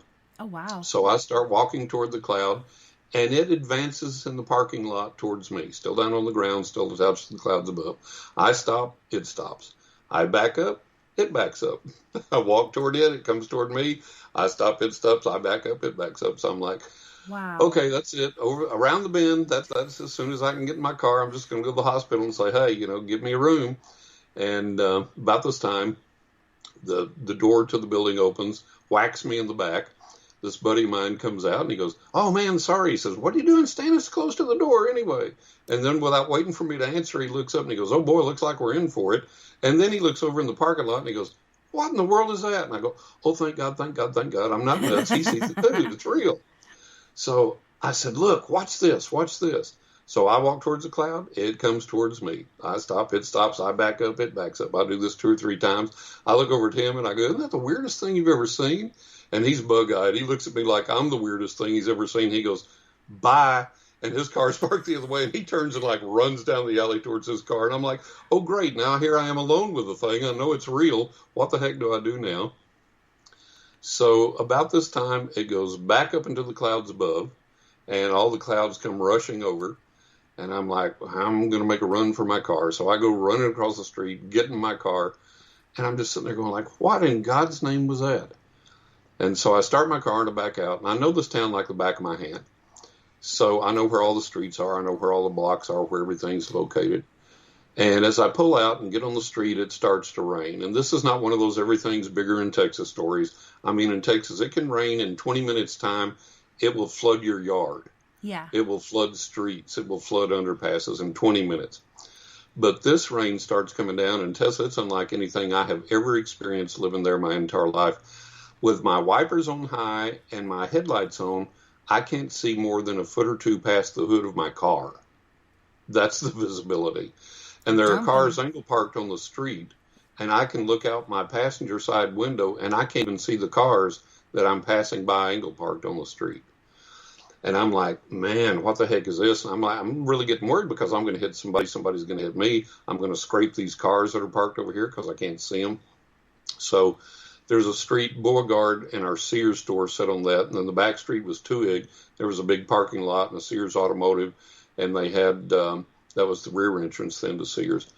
So in my thinking, I'm thinking if I could somehow just get to Toohig Street and make that turn, get in the Sears parking lot, I'll run. I'll get soaking wet. I don't care, but I'll go down to the basement. They had like the best sporting goods department on the planet. And I said, I'll just look at all the good sporting goods until the storm passes and I'll drive home, right? So this is my thought process, and we're poking along, and all of a sudden my headlights pick up the bumper of this guy stopped at the red light, and you can just barely see the red light through the rain. And I almost hit him, and I panic stop, and somebody behind me almost hits me, and I'm like, this is insane. What the hell, man? And I still can't see the cars that are angle parked over here. I still, like I say, I have to be like a foot or two from this guy's bumper for my headlights to even pick him up. And so the light changes, and we poke around the corner. He's going the same way, and we're going like 1 or 2 miles an hour. What can we do? You know, we can't see a thing. And we're getting up, and we must be close, I'm thinking, to the entrance to the parking lot. And I'm leaning over. I'm holding onto the wheel. We had a bench seat. And I'm leaning over, looking out the passenger window, trying desperately to see the tail ends of these cars. I don't know where angle parked there. I know I'm going to scrape them. I know somebody's going to hit me. I'm going to hit somebody. And while I'm leaned over like that, Now picture this. The rain is coming down that hard. Count it less than a second. It's gone. I don't mean it's stopped. It's gone. There's no more rain anywhere that you can see. It's overcast. There's perfect visibility. You can see all the way down the street, look in the rearview mirror, see all the way that way, see all the way around, see the Sears parking lot, see all the cars. And I mean, literally, 1 second it's raining that hard, a split second later it's not. There's no moisture in the air anywhere. There's not even a mist falling on my windshield. I reach up and I turn my wipers off, and I'm like, what in the hell? And we kind of start creeping a little bit. And about this time, cars in the other lane coming down the street start swerving toward the cars in our lane and almost hitting them. What? And people are like blowing their horns and honking, and people are rolling down their windows and pointing up at the sky, and people are jumping out of their cars onto the street and pointing up at the sky. And I'm like, what in God's name is going on? Well, my first thought's killer tornado, right? And I look over where they're pointing, and above the rear of the Sears building, about 30 to 50 feet off the top of the Sears building, is a silver metallic disc about 30 to 50 feet in diameter, just sitting there hovering over the Sears building. No smoke, no fire, no flames. It's a solid disc, no windows in it or anything. And I literally did a cartoon eye rub. I was like, I can't believe my eyes. And I literally did. And I look back up, and it's still there. And I'm like, my God. And so I grab my door handle. I'm going to get out and look at this thing closer. I'm going to walk down the street and look at this thing closer. And as I grab the door handle, the UFO just barely perceptibly moved toward us. Just barely see it move. And the clouds that were behind it lowered down, came rushing in behind it, covered it. And the second that they covered it, the rain was back in the same full intensity as before. And so I'm looking at this guy in front of me, and I'm like, we're creeping up, and he starts to pull into the Sears parking lot, the backup parking lot there from Sears. And I'm like, I don't care if I hit him. I don't care if he hits me. I don't care if somebody else hits me. My insurance will cover it. I'm going to talk to this guy because I'm still not believing my eyes.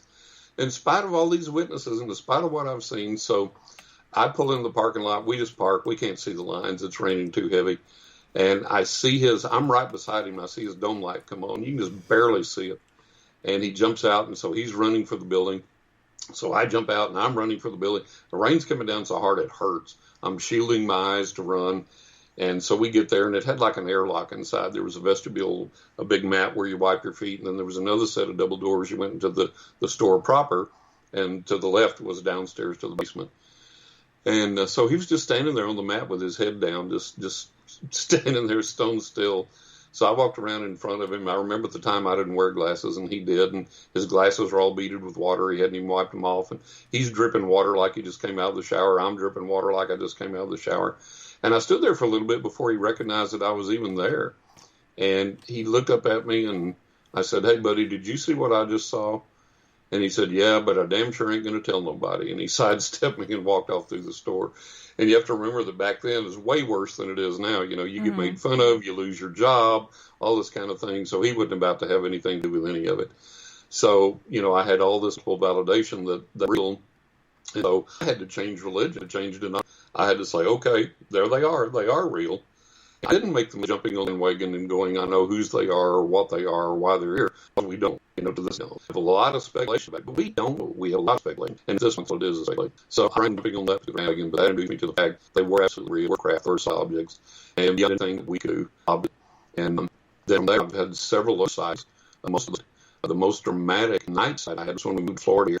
And I've always been out, always loved the woods, always loved outside. And I've always loved to be out at night and look at the night sky. I love the night sky. And so I was sitting in my courtyard, lit sky, clear night sky, beautiful stars, and Venus is out over, and I see Venus, and where Venus is glowing orb, about the size of me, and it's towards the north. And I say, because totally silent. And so I'm watching this thing like, what in the world? And it's in front of me and gets in front of me where I can see it, and I'm like, holy cow, that's a UFO. I stand up and I said out loud and psychically I sent to it, I said, hey, if you can hear me, stop, then back up a little bit.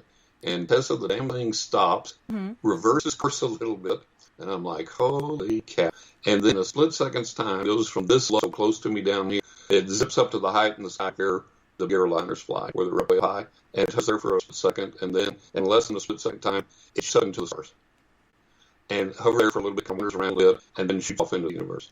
And no sonic booms, no noise sound, no flame, no obvious means of propulsion.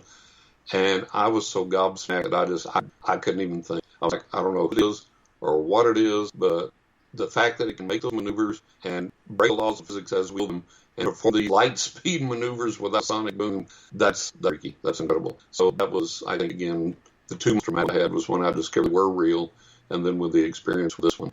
And so it's been an interesting time with hers.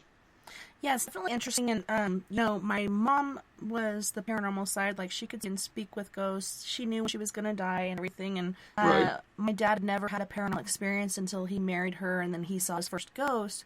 But he was always the one that, was a really hardcore believer in UFOs. So I've always just had an open mind and believed that Right. anything was possible. But it wasn't until 2012 until I saw my first one. And at the time, I was pregnant with my son. I had taken the kids to motorcycle, and, got to the point where, kids can't be there anymore because that's when all the boobies come out and everything. So I'm taking Right. kids home, and my daughter's in that seat, and they're like, Mom, there's this light in the sky. There's this following us. And Wow. I'm driving my 1972 Torino, and I can't look back because I'm driving. So I stop at this stop. So I stop the road here, and I get out, and Noah's like, what are you doing, Mom? What are you doing? Get back in the car. Like, I'm scared. I just want to go home. I just want to go home. But I got out, and I looked out, and there was an actual orb in the sky, and it was like an orange color. And it was probably about feet above us or whatnot, and it's just hovering there, but it follows us the whole time. Wow. And then my son's born with 6 fingers on his hand, so that was my husband okay. also crap for being from Arkansas. He believes, our kids are definitely born with D-laws or something. So we said, he's got scissors on his right hand. I'm like, shut the fuck up. You are so full of it. This is no time to be joking. He's like, no, I'm serious. So that was kind of, but No kidding. shortly had him. I saw another one, and Dylan Redvine had him, and his dad actually killed him. We're going through the trial right now. And looking outside, it's a cold winter night, it's full moon, and I'm looking at the glimmering snow, and I'm hoping he's still alive, because his dad had hidden him and his brother out before. And, like, just wherever he is, I hope he's safe, I hope he's warm. And at the same time, and all of a sudden, I see this working down fence line, and I'm like, what the heck? So I put him down. I'm trying to get my phone to camera stats. I can't get it to work, so I just called everybody over to the as it was mostly like in a backyard, I opened the slide door, stepped out to know, and just as soon as I did, I know what the intentions are, step back in, because, I have kids, and if gone, who's going to take care of them? And for my 2 daughters and I see the same thing, which is about 3 or 4 feet in diameter, and it's about 3 or 4 feet to the ground, and it's just moving at a slow walking pace. What my husband saw was an orb with a extremely large bat that was glowing, flapping its wings at a very slow speed. So it's very odd that we saw different things, but yeah, that was the closest I had. And then after that, most times that I've seen things are in my very own yard. I've gotten several pictures. Some are on my website if you want to check it, and I can send you too. But I do, yeah. Yeah, 2012 was when I'm like, yep, they're real. They're really out there. And it was mind-blowing. Absolutely it is. And I think I've never been scared of any paranormal experience I had after the Black Man awakening. Only a literal awakening, and I've never ever been scared again. And I'm real with paranormal, with what I experienced, with my gift, and what I've been able to do for people and everything. But I've always been very frustrated, not scared, but frustrated with the UFO experience, because like that incident where I sent out this command and they responded to it, but then shut off into the heavens. And it's like, okay, who are you? Why? You heard me, you responded to me. Why don't you give me some information or tell me why you're here or whatever? So that's always been real frustrating for me. And then I think the fact that, there's a guy named Rob Shelby. He's interviewed on a lot of podcasts and things, and I heard him on a podcast. And basically he was saying, there is experience where somebody's lost in the night and UFO comes over, shines him a light down, and leads them out of the woods to safety. We don't have those stories, but we have abductions, which are horrific because done against your will, and that's wrong any way you slice it, to something someone against their will. We have those tied to UFOs. We have cattle mutilations possibly tied to UFOs, cattle deaths possibly tied to UFOs. So we have all these horrific things. And nothing of the they came down and saved me. We don't get those stories. The stories that we seem to get that have a positive spin to them aren't physical. as far as I know. In other words, nobody says, hey, I had stage 3, and that's where my doctor, UFO came down and came out, touched, I was healed, went back to the doctor, and I'm really well. We don't get those. We get, I was in a meditative state, and this alien came at me, blah, blah, blah, blah, blah, blah. That doesn't do any good. You know, things have to work on the physical realm because we have to pay the bills, we have to eat, you know, we have to put gas in the car. There has to be a practicality, spirituality. It's like the old preachers used to say, you get so heavenly minded, you're nowhere good, you know? Yeah. And so that's my problem. A lot of this, you know, wondering why we have negativity associated with exposing, and then our attempts at real, genuine communication, actually something really unanswered. We kind of seem to be basically toyed or ignored, and I think that's a frustrating thing to experience for this phenomenon. So that's my 2 cents worth. And you were talking about healing prospects, and I have heard people say that it was actually a green orb UFO, and I believe that there's ghost orb and there's alien orb. Right, and right. This particular person had cancer, encountered a green orb, and she healed. And so my mentor, man, find one of those, because she had stage 4 cancer, and she's trying to fight in so many different ways. Right. But she didn't make it. But my husband's cousin, she was recently telling me about a sighting they had, and she had one, but it was actually the link. Right. The satellites, yeah. But she's telling us about the experience her and her husband had before, and she remembers seeing it. She was inside of a sliding glass door, looking out up to her husband, was looking up at it, and he ended up getting all kinds of cancers, and she didn't get anything, but I think because he was looking up, and it was right out, and these things do have radiatory properties, right. as They I've seem heard. to, yeah. Mm-hmm. Yeah. Right. And he remembers seeing on the horizon, but he doesn't remember anything after that. So I'm not sure what exactly happened to that. But yeah, she's like, is this really happening? Have you heard any of this? And I'm like, yeah, it really is. And it's so weird that he did have that missing time. And I don't know if it's because he was in, or just radiation coming down was so hardcore that it kind of wiped his mind or whatnot. But in general. And you know, that's another thing too. You think about, if you have a pattern, if you know that your wife is detrimental to another species or someone else, you should take all caution to keep from posing to do that. You know, think to be like, okay, if we fly the craft close to the house, he's going to go blind, whatever. So there seems to be kind of wantonness regardless for the safety of people that these craft choose in with in a close manner sometimes, and troublesome. That's kind of bothersome. That's pretty scary. I heard stories of people getting that radiation poisoning from close encounters, like you said. Pretty. Moving beyond that, there's different doppelgangers. So, I don't know, have you had experiences with doppelgangers? Exactly what they are. I have, and I think that say that everybody hears their double. I don't know if there's any truth to that or not, but imply a natural physical occurrence. The occurrence of doppelgangers have been the exact image of a person I knew that was not. The person that I saw was physical, but the person I thought I was seeing was actually somebody else doing something at the moment.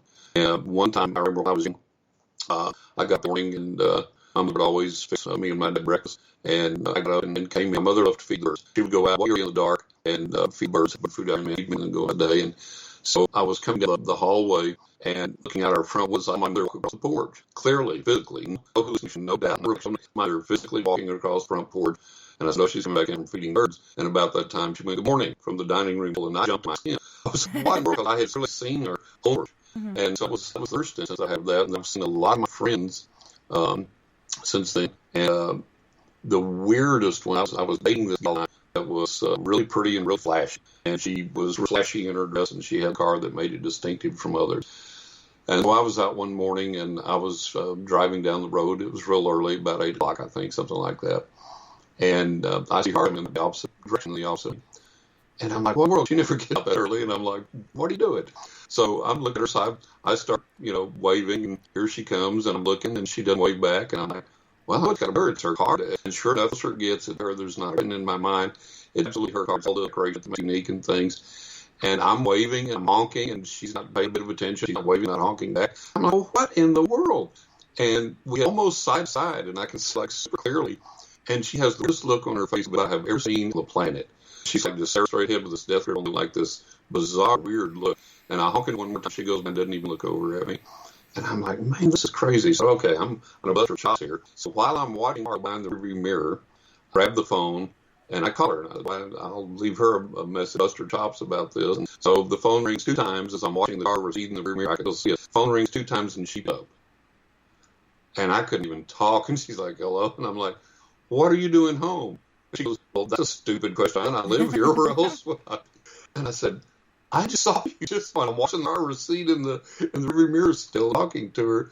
And so I told her what happened, and she was like, wow. And so she was a believer. She about my gift and everything. And we're like, okay, we have to talk about this later, see if we come to any rational, whatever it might be. And we never really could assign any real meaning to it.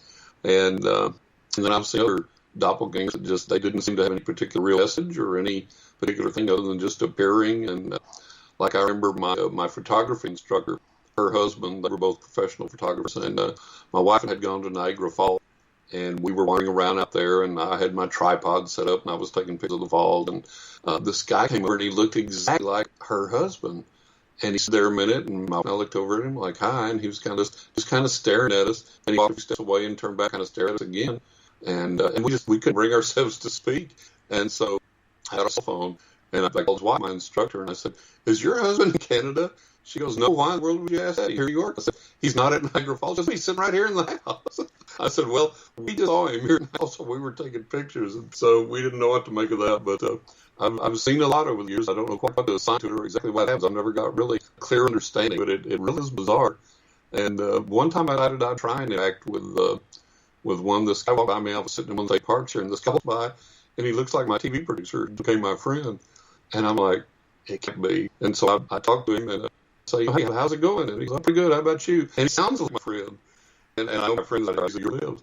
And I just, you can figure out what else to ask or how to go any further without if this guy was just a normal person about it, look a little close to my friend. Like, what kind of weird was this guy? I don't know what kind of perfect. So I just go, but I had a lot of those experiences. I decided that the one that I say, I don't care. I'm going to write and say, look, are you here? I don't know. I say that there's are dirty that to put themselves as someone, and then eventually the other person die off and take over their lives. My daughter had she's now, and I believe she might have been 7. She said that that's not came out in a white dress. I led her back to the tree fort. It was a bunch of old spruces that were living outside, like players. She set it back there and then put it down on the ground. And she got to push down, and then I ran the house and closed the door and locked it. So again, and she said she was trying again. She didn't understand I had done the sound, and came over, and she came. I'm sitting there, being old on the table, and all of a sudden, she might have that. And why are you wearing different clothes? What are you about? And she told me what happened, and I'm like, wow, super creepy. And then my daughter saw ganger in the kitchen doing dishes, and if it's gonna do that, she can come over. There you go. Yeah, I'm wearing a dress. And my mom, she was 5, almost 5, right? And so family separation made my father's age. And I'm gonna take him out here in a few weeks. And we had gone out having food and margaritas, and he early because he's from Georgia, so they're kind of different. He said he comes out and he's rubbing his eyes and looking, and he's like, what do you need? And I was like, nothing. He's like, you just came in and you said, Gary, wake up, Gary, get up. So what did you need? And I was like, I've been sitting here the whole time watching V with family. I didn't want to up. So he went outside and we talked about it the next day, and he's like, that's the weirdest ever. So I kind of creeped out because I'm like, is this thing to go over life? What the heck is on with it? I don't know. It was pretty intriguing. And then there was a doppelganger of my husband, and then also a doppelganger of my daughter, my 17-year-old. My, not sister-in-law, but in-law was staying with us for a short period of time, and she said Nova and went into the kitchen to make breakfast, and she's talking to her, and Nova's not answering her. And she's like, what, are you mad at me or something? Why are you talking to me? And she walked into the kitchen, and she's not in there anymore. So she was just like, wow, that is so creepy. See, those are instances I for and trying to get some concrete meaning to, because a lot of theories about doppelgangers, but not are really things that you can hang your hat on and be in a it's very interesting to see, trying to see what's happening with that occurs. Very much so. So, we're talking about on the break, we have some weird audio stuff going on. So I turned my camera and it's up, so I'm not sure what exactly is on. Listen. But yeah, there's so many theories on these different things. It's hard to really get your finger what exactly is. Yeah, and that's why we have too much more investigation and things. It's like I was having a discussion with somebody the other day about trying to voice phenomena, and think that we go somewhere, there's no physical body there, we're the only ones there, and have a recorder, ask, is anybody here, can you tell your name, and turn it on, you don't hear anything with your ears, and then you allow for time for an answer, you turn it off, you play it back there, and hear what, and done. So they're up there, they communicate through static, and make their voice heard, but they're able to do that to the recorder, but to yours, but then you hear it afterward when you play it back. And so this friend was discussing this, and he's a professional musician, and he does all his own audio work and all this stuff, and he said, look, he said, I can up my songs, and I can do anything on the planet you can imagine these songs.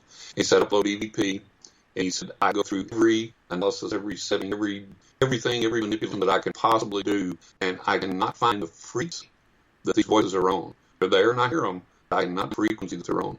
And both of us agreed that when we make that breakthrough finally, when we discover the frequency that those voices are using to communicate, we're going to have real-time communication with the other side. And it's very interesting too, like sometimes you hear the voice with your own ear and it's not by equipment, so there's so many different variables there. Right, exactly, yeah. There's been several times that I've heard my name called or heard voices like things, and it wasn't picked up by anything else. A lot of times here, we have all that we don't know. We've advanced, still have so much we don't know. We still have to learn, and so much trying to do. And you could take one year's DVD and work on that restaurant and then pass it on to somebody else. And they're still probably going to be looking for the answer because people have definitely done that for decades and decades and decades, and we still don't have that reliability that we need. So there's a lot of fascinating things out there, and just so many hours, not enough time, not enough research. And one thing we fall the trap of, like it's Skinker Ranch. You got all the scientists out there and all the instrumentalists and all that. And I tweeted to Brandon Dooley, the owner, I said, science and caught with the paranormal. It's not going to be anytime soon. I said, if you want answers, you got a reliable, legitimate, valid, real shaman or medicine man or something out there, and then you're going to get some, some input that matters. If you hear scientific instrument, you validate that it happened. That's all you get. You don't know why it happened. You don't know who did it, what their intent was, their messages that they're trying to get across. A scientific instrument can measure that. You gotta have a psychic for that. And it's like I was on a podcast today, we're quoting somebody saying, Skinwalker Ranch, so we're like, send the wizards. You gotta send in the wizards. Then you get some answers. And I think that's true. We just haven't appointed science. We can do what we need to do with the paranormal. And the long time we do. We have validated things with the paranormal. With science, but the thing we can count on, and it's reputable. And it'll take some psychic to, if your shooter falls off, observe something that a good psychic tells you knocked it off. That's what we have to do next. Very intriguing, and different equipment. My very that I for my group taught me how to pitch for with wood stones. Yes. Was that Rod's eyes? Yeah, the first time I ever rods was in Los Angeles, and me to Paranormal. I took myself and my little daughter on Paranormal, and that's the very first time I used copper dowsing rods, and I was just amazed. The energy came through it, hacked it wet. Oh, it really blew my mind. So they're like, $5 for these little makeshift dowsing rods that aren't even as nice as fine online. But I really what was the very first set of tools for this, because generally I just go off of what I picked up on, etc. But I don't know, they're very valuable, and you can not only find directions, whatnot with them, but you can go through the alphabet, find out name, numbers, so on, or by them clicking together. Yeah. It's super cool. It is. Really depend on certain piece of it. I like the way it really backs up, like picking up on, and like you said, validates things. There you go. Absolutely. Well, on that note, because I covered it separate. Right. On the have John Medina, who is Gravity, but kind of split off on his own. He's singing I Won't Let You Go for John Smith again with After. We have Gravity with My Last Goodbye, and then I'm Example with Power by Records Music.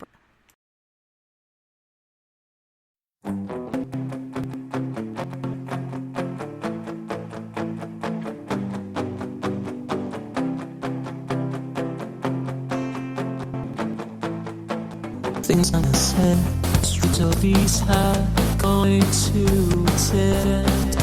Listening to waves on windy decks, standing by the wall, making sense of it all. So no, all alone in the dark, all alone in the dark. So you're alone in the dark. 'Cause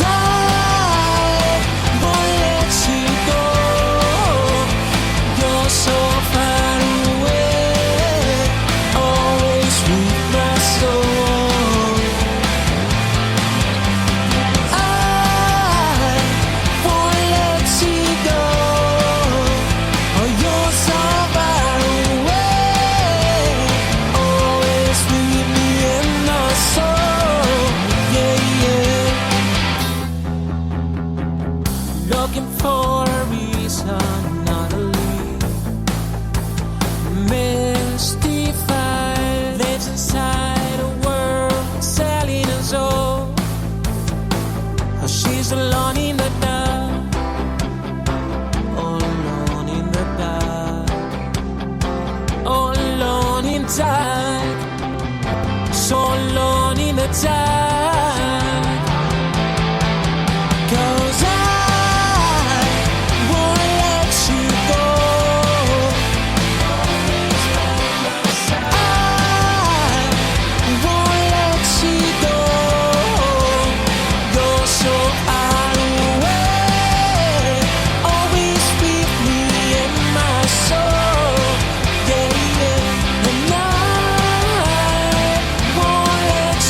Go.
to a college scene, I like to go and dance, have drinks and hunt the perfect date, yeah.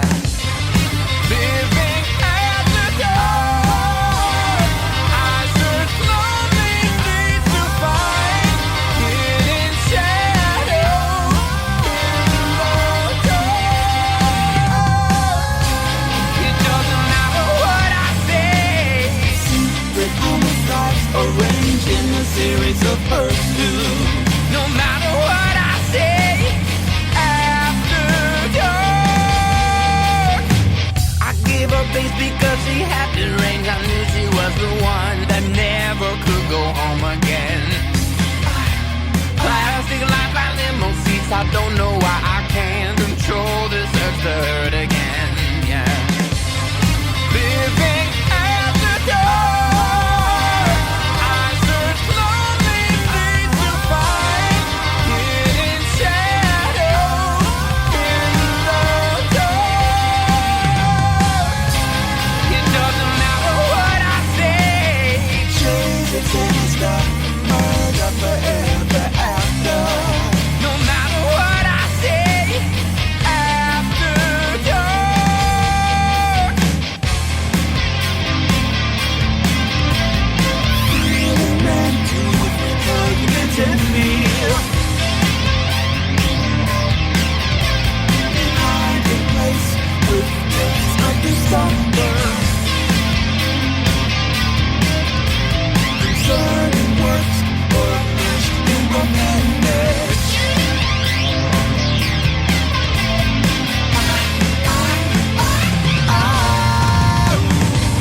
It doesn't matter what I say.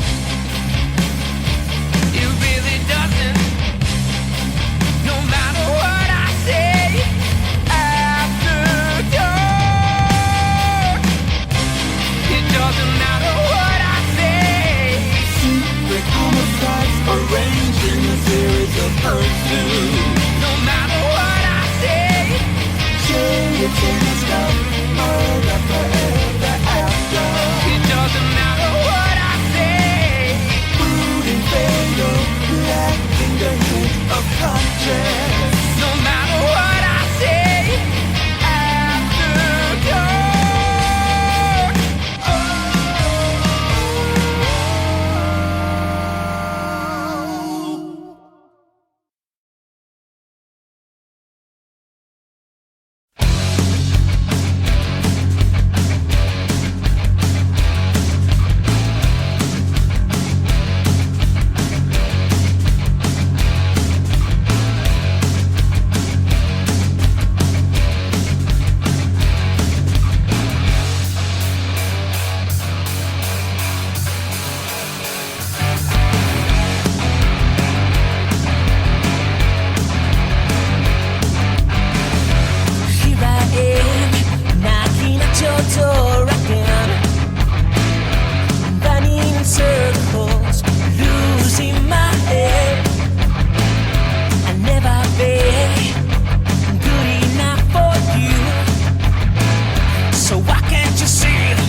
misguided and misunderstood until one day he cried out, Lord, save me.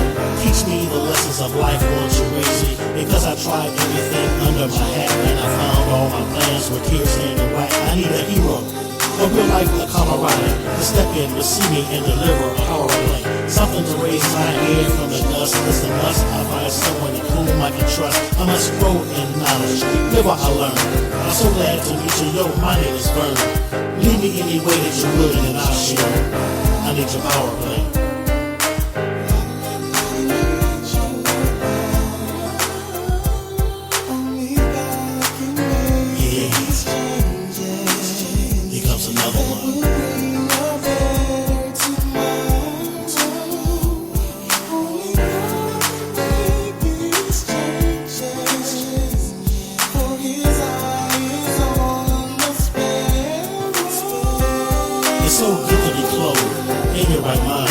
Dreams to the front and all past behind. Memories of things you did so absurd. Came to the curb, now learns the word. Cause often we're low now, problems can grind us. But with power from God, yeah, we all stand victorious. Listen to the seed, the knowledge and digest the rhythm. Because a trooper like Jay keeps it righteous. And it's present from an example of a vocalist, adjust your bubble. Leroy is like dangerous trouble. Trouble if you want it, peace if you with it. Never before known of a man who can stand it, but so irrelevant.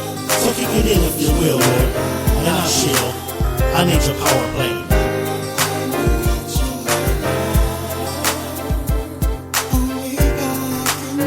Yeah, here comes another one.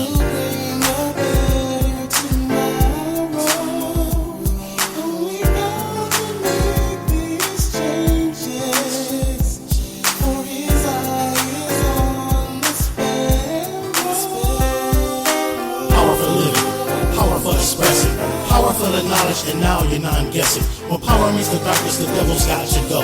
That's my Weasel and now he's going loco. If you got a problem, God can solve it. Power from the churro and you're in his outfit. Why must the fit stay dirty so filthy? Get off your rear and whitewash the pickings. Power for cleansing, power for sanitizing, power for us, power for the rising of the sun. Cause in your darkest hour you can look up and express to feel the power up.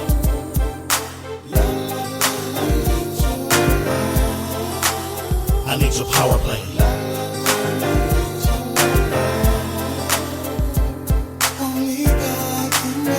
Yeah. Comes another one.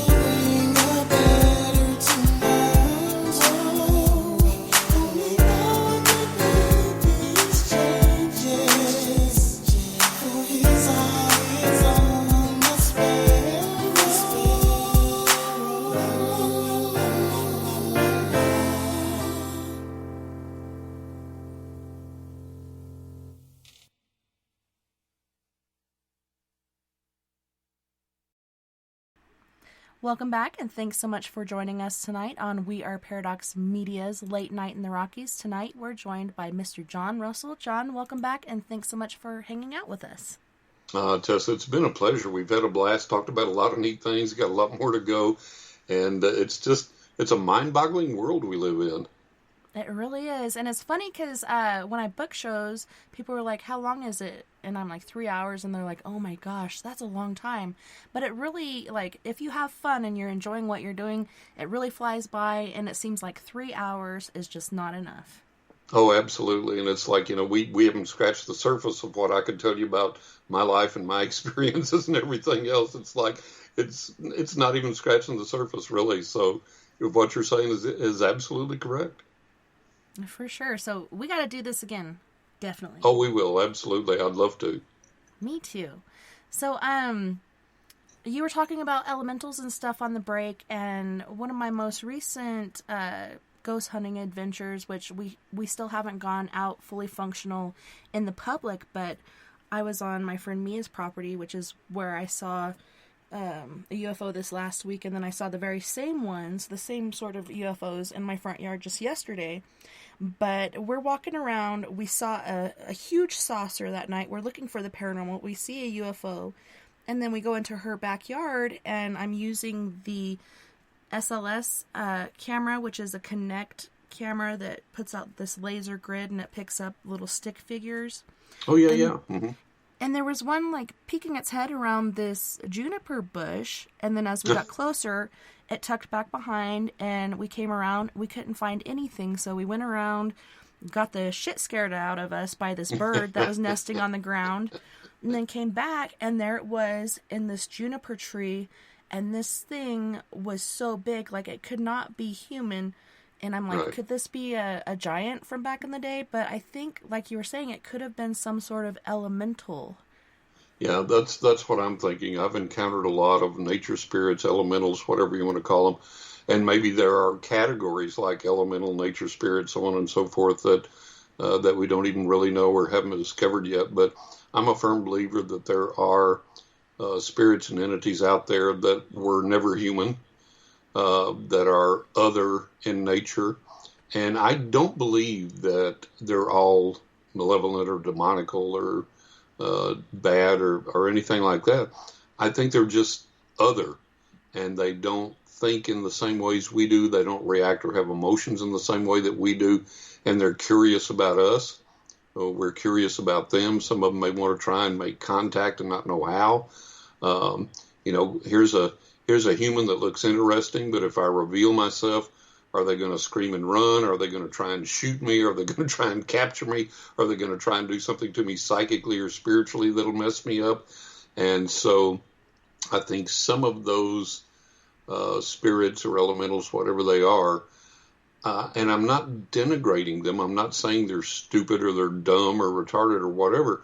I'm just saying that they don't think on maybe the same, what we would deem a high level. It's a more basic survival type level, a more of here's the world, here's how I experience it, and how can I integrate that with this attempted human contact.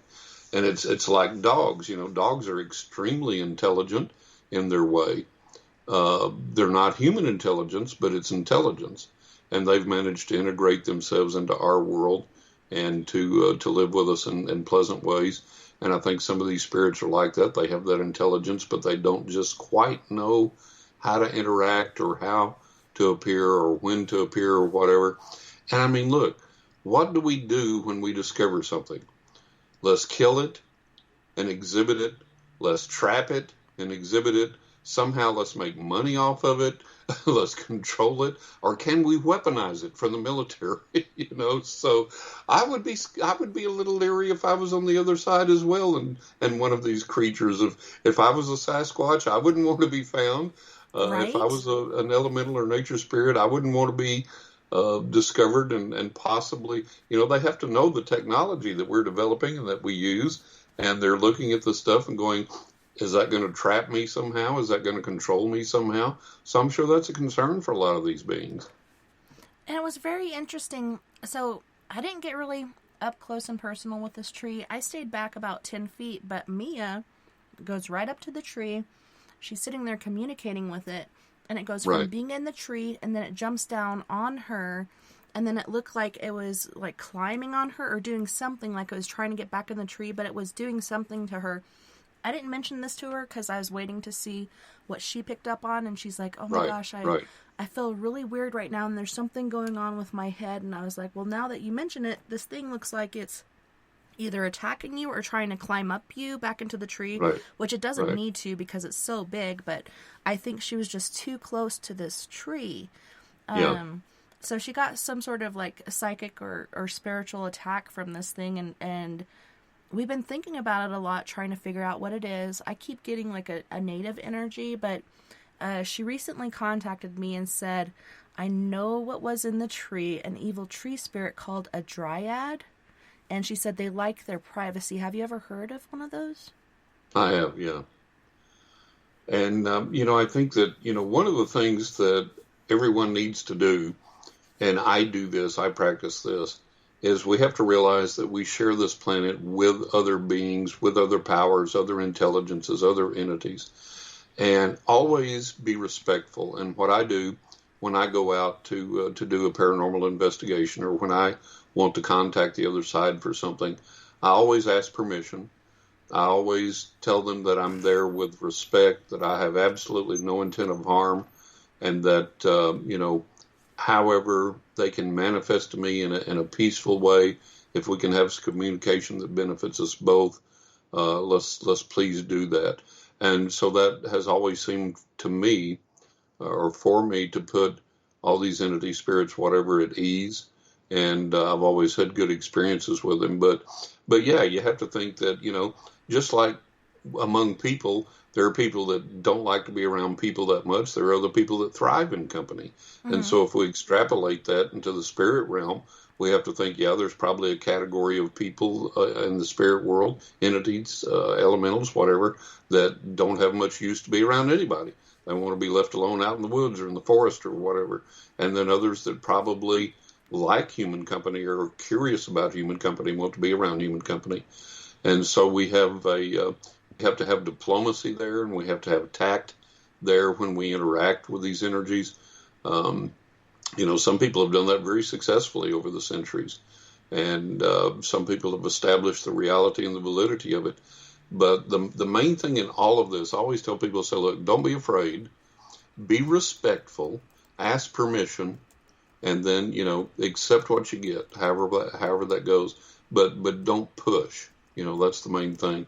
I'm horrified when a lot of these paranormal shows go into places and the first thing they do is start cursing at the ghost, yelling at the ghost, demanding they show themselves, and flinging curses at them, and it's like horrific. It's like, don't do that. If these beings, entities, whatever, have the power and the ability to manifest physically and to move things and to do things, they could do something to you if they wanted to. So don't go in there challenging these entities. Don't go in there disrespectful. You wouldn't go up to Mike Tyson's house in his heyday and, say, knock on the door, hey, come out of there, So don't do the same thing in paranormal investigations. Yeah, I hate when people do that because I think you have to have respect, like you said, for that individual.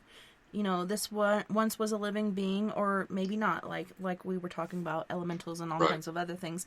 You have to have a degree of respect, because who's going to talk to you if you talk to them like that? I wouldn't talk to you. If exactly. You're putting me down and antagonizing me.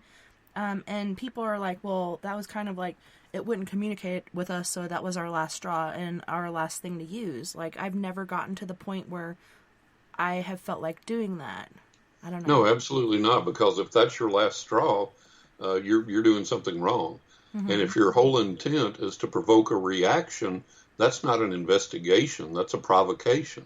Yeah. An investigation is, who's here? Why are you here? Do you want to communicate with me? Can you communicate with me? What do you have to say? What do you need to communicate? How can I help you? Can you help me? What's the interaction there? And if they choose to come forward, great. You're grateful, you accept that, and you take what you can get. If they choose not to come forward at that particular time, well, I appreciate you allowing me to be here. Maybe we can talk more in the future. Maybe you can manifest then. And you leave it at that. It always has to be a manner of respect. I totally agree. So switching gears, moving on to something else, takers, or spirits that take things, or for me, I believe it's the little people, and they come in and they take your stuff, and if you ask nicely, a lot of times they'll bring it back. Have you encountered anything like this? Oh, yeah. A lot. I used to wear earrings when I was younger, and I had this one I really, really loved. It was a skull and crossbone earrings that I just really thought was so great. So one beautiful sunny day, I was there in my room at my old house, and I said, I'm going to take a nap. So I had this, beside my recliner, I had this white table, and this skull and crossbone earring was gold. And and there was nothing else on the table. So you put this gold earring on this white table, it stands out like the proverbial sore thumb, right? So I put the earring over there, and I take my nap. So I wake up, and it's still bright and sunny, and it's just getting a little late in the afternoon. I'm like, boy, I'm going to go eat Mexican food at my favorite Mexican food restaurant. So I look over at my earring, and I'm like, I'm going to wear that earring. And then I'll go, no, maybe I'll look for another one. So I left it there on the white table, got up out of my recliner, walked around my bed to my nightstand, and had a stash of earrings in there, most of them daggers and skulls and axes and stuff. Yeah. Yeah, biker. And so I said, for some reason, I decided, no, I'm going to go back and get the other earring. I'm going to wear that one. Walk back around the bed, look down at the table, and it was gone. I was like, okay, well, somebody wanted that earring. And it's never come back. But I have had the other side bring me things as well as take things. And one of the odd experiences I had, I was home by myself, and I had made chili. And of course, being from Texas, everybody makes barbecue and chili. That's what we live for. So I had made chili, and being an artist, and you know this, being an artist photographer yourself, you're visually oriented and you look at everything with intense scrutiny. So while I'm making the chili, I'm looking at all the ingredients that go in it. And I store it, and then when I get it out and I'm spooning it into the bowl, I'm looking at everything that goes through there. I'm warming it up, and I'm stirring it, and I'm looking at it. So I would have noticed anything at any point along the way that was untoward or out of place or odd or whatever. So I'm sitting there at the table eating my bowl of chili, and the phone rings, which I had in the bedroom, had an answering machine. This is back a long time ago. Right. And a landline phone. So I get up to go and listen to the answering machine to see if I need to pick up, because I'm eating my bowl of chili, man. I don't want to be interrupted. So I walk to the bedroom door, which is like 15 feet away from the table where I was eating the dining table. And I stand there listening. And I have to mention one thing I left out. The phone had a really odd, bizarre tone to the ring. It was like this really off, weird-sounding ring. So I get there, and I'm waiting to listen to the answering machine. I had it set to go after 4 rings. So there were 2 rings, and it quit. I was like, okay, whatever. So I walk back to the table. I get my spoon. I'm fixing to get up a bowl of chili, and right where my spoon was, where I was fixing to pick up the next bite and eat it, was this black thing right under the very surface of the chili, right under the very top of the liquid there. And I was like, what in the world is this? And I said, my first thought's an olive. It's black. And I said, an olive. Now, to me, chili is not sacrosanct. If I want olives in my chili, I'll put them in there. If I want mushrooms in there, I'll put them in there. If I want beans, I'll put them in there.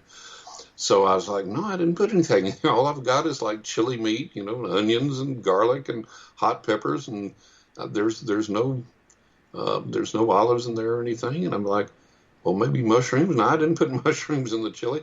And I'm like, well, it's like, open the letter. What's in there? I don't know. Open the letter. So I'm like, what could it be? I get it. Yeah, what's in here? So I spoon it up and I look at it, and it's a chunk of wood, a chunk of blackened wood. And it's like, wow. And I mean, I had just been looking at that spot when I got up to go and answer the phone. And so the phone ringing so weird and distracting me and getting me over there was for the sole purpose of manifesting this chunk of wood in my chili. And the only thing I could get out of it was like, hey, we're here, we're watching over you, we're with you. And I took the chunk of wood out, and I've got it to this day over there with some other things. And another report that I had, my first book was Writing with Ghost Angels and the Spirits of the Dead, and that's about my motorcycle adventures and the supernatural. The second book's A Knock in the Attic, and that's title is very meaningful, as people will find out when they read the book. But one of the manifestations there was that up in the attic where we kept hearing these knocks, and I won't spoil it for the readers. I know people love a good read, and I'll let them get the book and read the story. But there was a manifestation there of a lace heart that appeared out of nowhere. Oh, wow. And I have it to this day. So they've taken things, they've given things, and there's other things that have appeared and disappeared, and some of those things I write about in the book as well. So, yeah, that's a manifestation that frequently happens. Yeah, it's very interesting because, people do laundry, they know what they put in there, and then they go to take stuff out. There's always a missing sock or something. They're like, where the heck did that go? Exactly. It was so funny. I think I was like 16 or 17 when I first saw the little people, and they looked like little tiny humans. Like, I think they were probably about 12 or 14 inches tall.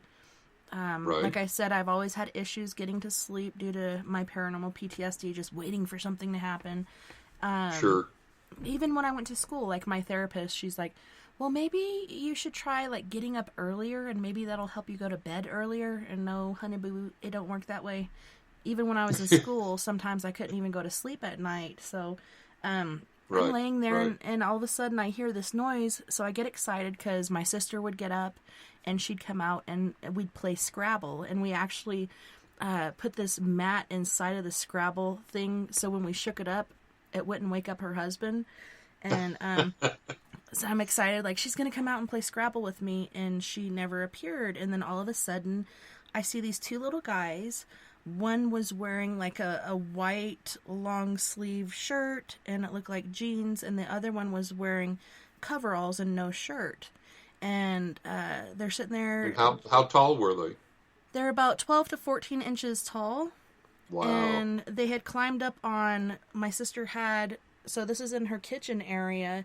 She had a place where she had all her coffee cups and, you know, some people might put china in there. And then there was a space, and then there was another shelf area. And they climbed up on that, and they're jibber-jabbering back and forth. And then one gets towards the edge, and the other one comes behind him and pushes him to push him off. And he grabbed onto the ledge and was hanging on and got back up there. And they were kind of bickering and fighting back and forth. And I was like, this is insane. Like, what the heck is this? I've never seen anything like this before in my life.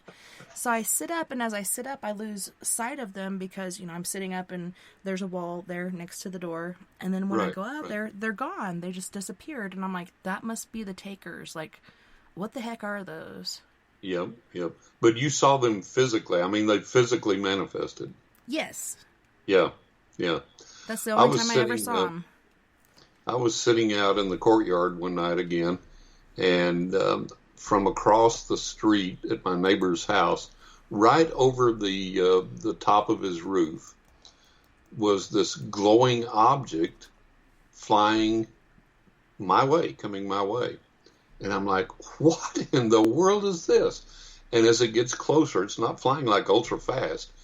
And as it gets closer, I can discern that it either is illuminated from within or has a glowing aura. And as it gets closer, I see that it's a winged fairy, about 2 or 3 feet long, has wings, clear wings. It's female in appearance. It has clothes, has long blonde hair, looks like it's blonde, and flies right over me and right over the house and on off. And I went, son of a gun, they are real. It's like, you know, the UFO thing. And I was like, no. And then I saw it and had to admit, yes. And, you know, people bandy about, are fairies real or not? And I was kind of on the fence. And then I saw that one flying over the house. And I was like, holy cow, they are real. And I was like, hey, come back. And she didn't, doggone it. But I was like, hey. She's like, petty human. I have no time for you. Yeah, really. Seriously, it's like, hey, I'm on the way to do something. Leave me alone. It's like, so we have these amazing things out there. And, you know, the skeptics, of course, and the naysayers will go on forever about the impossibility of it or attribute it to hallucination or imagination or whatever. But there are so many people that you talk to that have had these experiences on the physical realm, not visions, not imagination, not dreams, but literally like you on the physical realm with the little people, me with the fairy, those types of things. And I've talked to so many people that have had that. And so I think the lesson that we learn from that is, hey, we exist on this earth and in these dimensions and these realms with a lot of other people, entities, things, whatever, spirits. And, you know, we have to learn to respect that, to open up to that. And again, you know, as humans, the typical thing that we do, what's the thing you see when people talk about Sasquatch, about Bigfoot? Oh, I want to go kill one and prove that it's real. Why? I want to capture one. Yeah, I want to capture one, put it in a zoo. You know, if I was a Sasquatch, I'd be hiding out all the damn time. I wouldn't want to come out and communicate with anybody. And we either want to, like I said before, we either want to kill it, capture it, display it, make money off of it, or weaponize it for the military. And what we have to do is learn to live with these entities, with these intelligences, with Mother Earth, in respect, and stop trying to make a profit off everything, stop trying to control or harm everything, stop trying to manipulate everything, And let's have some mutual respect. As you know, it's like, look at all the animals that live on this planet and share it with us. And when you interact with those animals in a respectful and a peaceful way, they interact with you in a respectful and peaceful way most of the time. Now, I'm not talking about apex predators like the bears and stuff like that, because I remember the couple, the man, the wife, that went and they lived among the bears, and they loved the bears and peace with the bears and all this. And then the bears ate them in their tent one night. Yeah. So, there are apex predators that you respect and you leave alone. You recognize what are. They just don't seem to change patterns. Like, you don't go make friends with sharks very often. You don't go make friends with bears very often. But there are other animals and other entities and other creatures, other beings on this side and the other side that you can do that with. And I have had great experiences with them that have been literally life-saving. They have protected me. They've saved my life.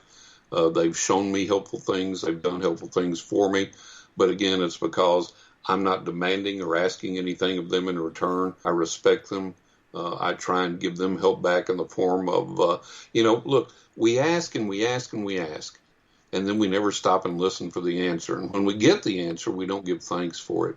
And so, we do these interactions, we do these things always with an expectation.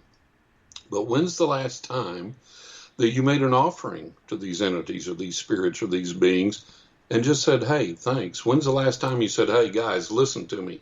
All you people out there on the other side, whatever dimension, whatever thing you're in, whatever you are, all of you that have heard me, interacted with me, helped me, I'm going to put on some nice music here. I'm going to light candles. I'm going to burn some incense. And I'm going to set out a type of offering for you. The spirits seem to be awfully fond of gin. So you do that, you say, hey, guys, let's just have some communion here. Listen to the music, smell the aromas, look at the pretty candlelight, enjoy the energy from the gin, whatever you get from that. Let's just have a little party and just saying thanks to you, just giving you something back here. And if you'll do that, you'll be amazed at the responses you get, the reactions you get. I've thought about, and I have put out offerings, but I never knew about the gin thing. I've never been very fond of gin until I did work in the hemp fields, and then my friend Mia made me like a gin and, what is it? Gin and tonic? Yeah, gin and tonic, but it was something else that had like a sweeter taste. It wasn't so bland. And it was so refreshing. And then we were out there the other day going around her property, and I'm like, my dad told me that these berries on this juniper bush is what they make gin out of, and she's smelling it. Right. She's like, I don't smell it. And then we come to one that's very mature, and it looks like little tiny blue roses all over this thing, and she picks it off, and then she smells where she picked it off, and she's like, oh, now I smell it. And I was like, could you imagine you can make your own gin, and you could call it Savage Gin or something? And she's like, oh my gosh, that's my favorite, and I think I might do that. But it's just intriguing that is something that they really like. That's pretty cool. I never knew that. Yeah, the spirits seem very, very, very fond of gin, and I have used it as an offering as a libation to them for many years, and seen some really phenomenal results in the process as a result of doing that. I have to tell you before we move on, and it relates to this, there was a guy that, excuse me, he had a house out in the middle of nowhere, and one of the major volcanoes was erupting, and this wide river of lava was coming down, destroying everything in its path, heading for his house, heading for the village beyond, whatever. And so he said, I'm going to take bottles of alcohol and set one at each corner of my property, the four corners of my property, as an homage and an offering to Pele, the goddess of the volcanoes. And Pele will spare my house. And so he goes at each corner of his property and he sets out bottles of alcohol. And he has cameras there on his property. And so as the volcano, the hot lava, the river of hot lava gets closer from the volcano to his property, the authorities come and force him to evacuate against his will. So he goes, and as the cameras on the property, this river of volcano is heading for his house, and it comes up to where the bottles in the front of the property at each corner of the front of the property are. It comes up to there, and it splits in two, goes down the side of his house, and rejoins in the back where the other bottles of alcohol are, leaving his property and his house intact. This is in a documentary. This is on film. And the scientists that were watching this go, we have absolutely no clue. We have absolutely no explanation. And at some point, then the river of lava broke through it. It took a long time before it did. It kept splitting and going around his property and his house. And then it finally broke through. And his response was, look, you saw it work. You saw it was real. And if you had allowed me to stay, I had other offerings of alcohol to give to Pele, and I would have gone and continued to refresh the offerings, and my house would have been spared. So I believe that 100%. So there are ways to interact with, and you don't have to do hideous things. You don't have to sacrifice chickens or this or that and the other. I don't believe in animal or human sacrifice. I believe that's an aberration and an abomination. Yeah. But there are things that we can offer, fruits, vegetables, meat, alcohol, whatever, that the spirits take energy from and will accept, and will manifest some pretty marvelous things to us in the process. If you don't believe it, try it. Yeah, it's very interesting, and kind of hopping back to the fairy realm. Like I said, always had an open mind. I believe anything is possible, and things pop up all the time, especially having a paranormal group. And we had this lady contact us once, and we like to meet people away from their property because these things are intelligent, whether it's spirits or fairy or whatnot.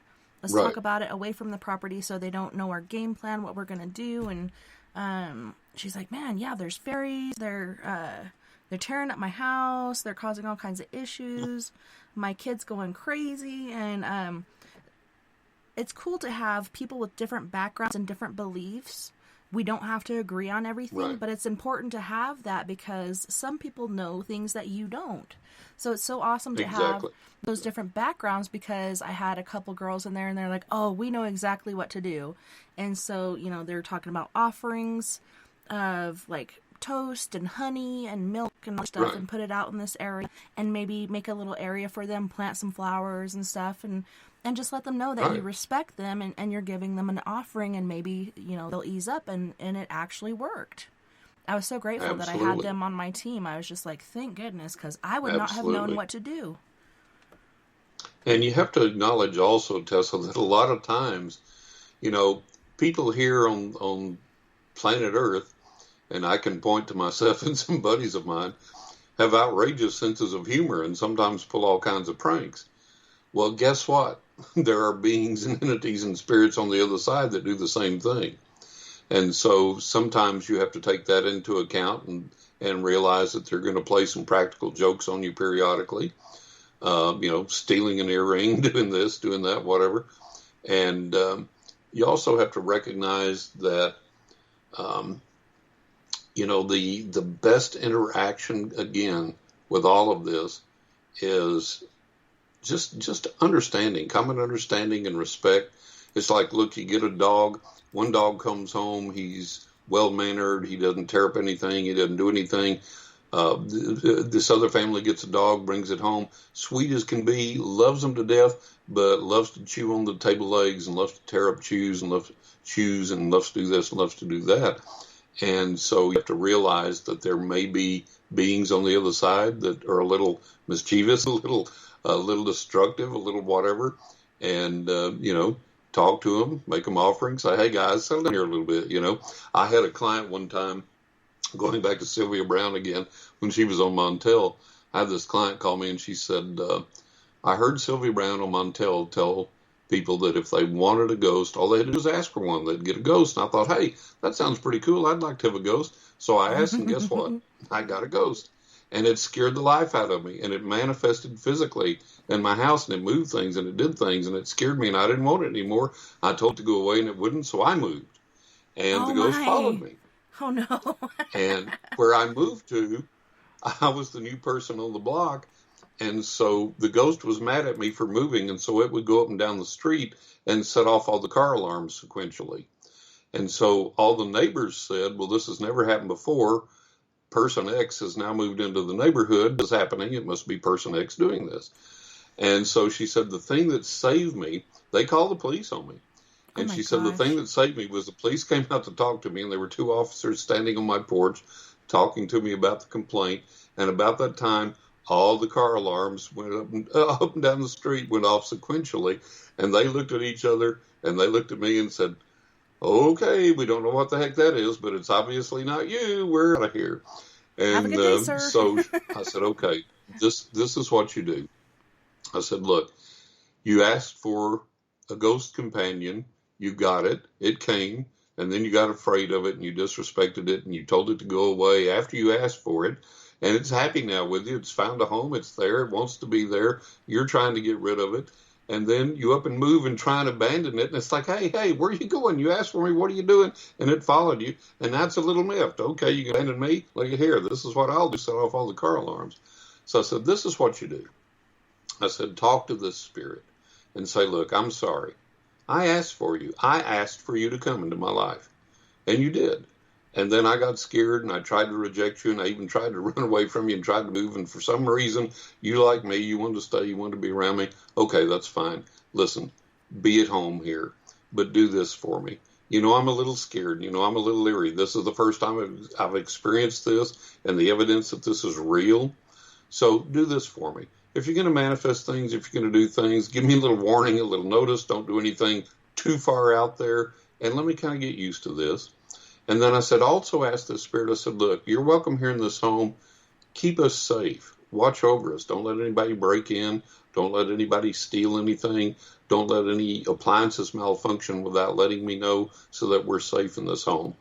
And then when you leave, ask the spirit, say, if you're not coming with me, if you're staying here, watch the house, guard the house till I get back. Right. And I said, do that. And I said, you should see some amazing things happen, some amazing things change for the better. And if it doesn't, call me. We can do some other things. But I said that should solve everything. And so she did that. And lo and behold, that fixed everything.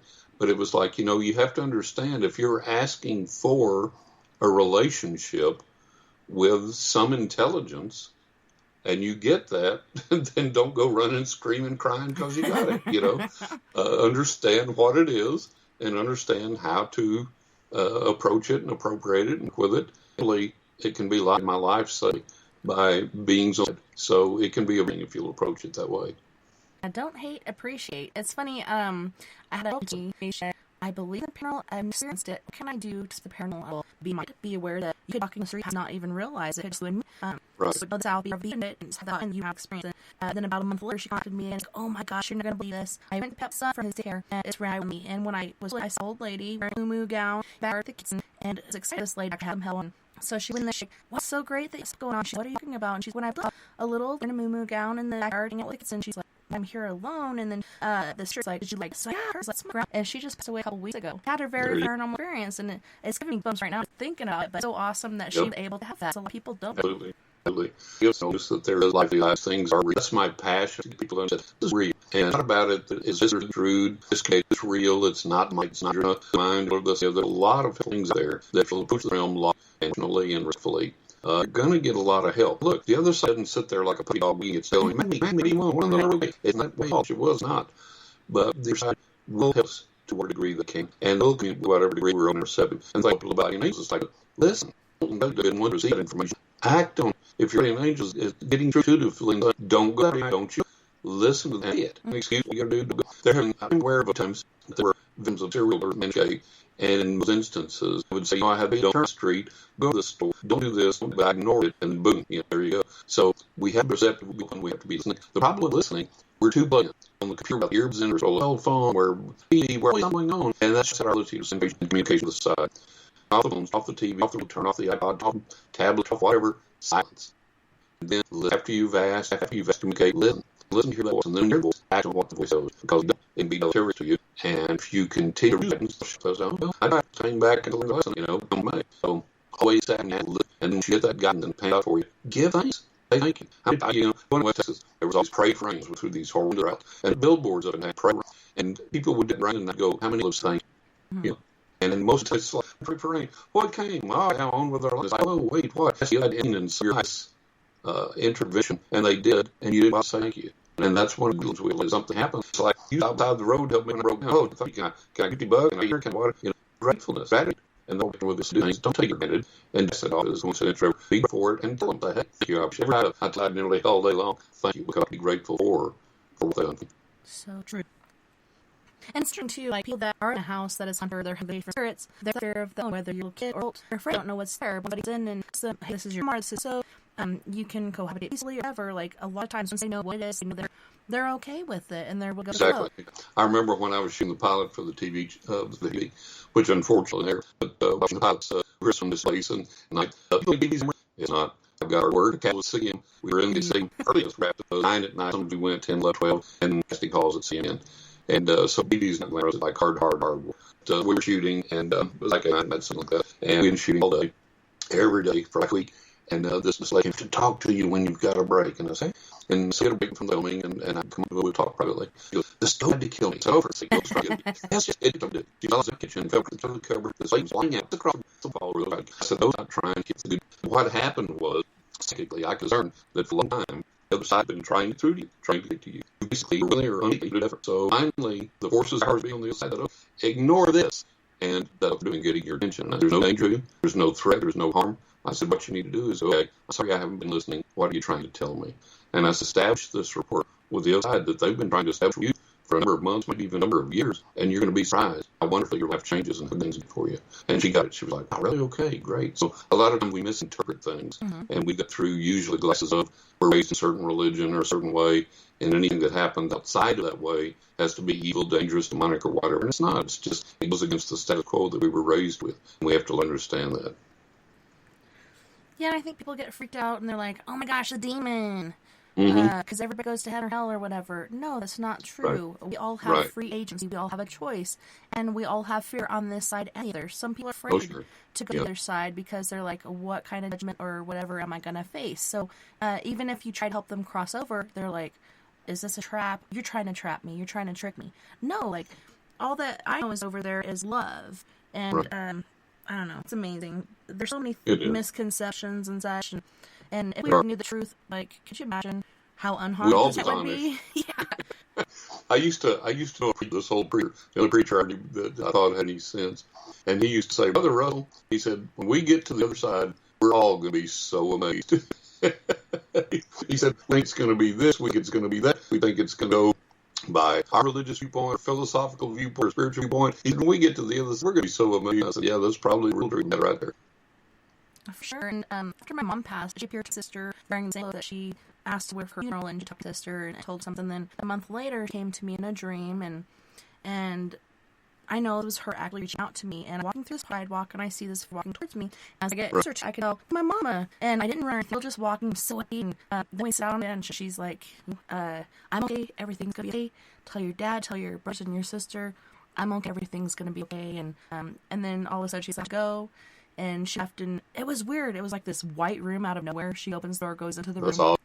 Yeah, and then she's gone. And then the only time I ever used the Ouija board, there's time I tried to use it, and it during Hurricane Bonnie, and like, hey, talk to my mom. It's like, no. I was like, I've used it. I'm gonna go take a shower, and I was in the broken platoon at this point, MRP, and so I go and take a shower, and I come back, and the Ouija board's still on my bed. So I'm like, I didn't know the rules of it. I was raised from the age of, I think I was 7 on as LDS, and you never play Ouija boards, you can play D&D, so on and so.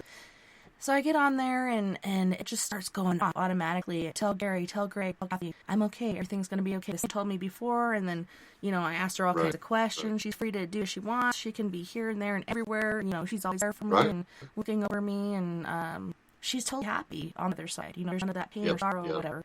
So that was the way I died. I've seen a couple times, and he's never talked to me. At first, he still looked sickly, and I still had his shillelagh. He may drive right next to me right now.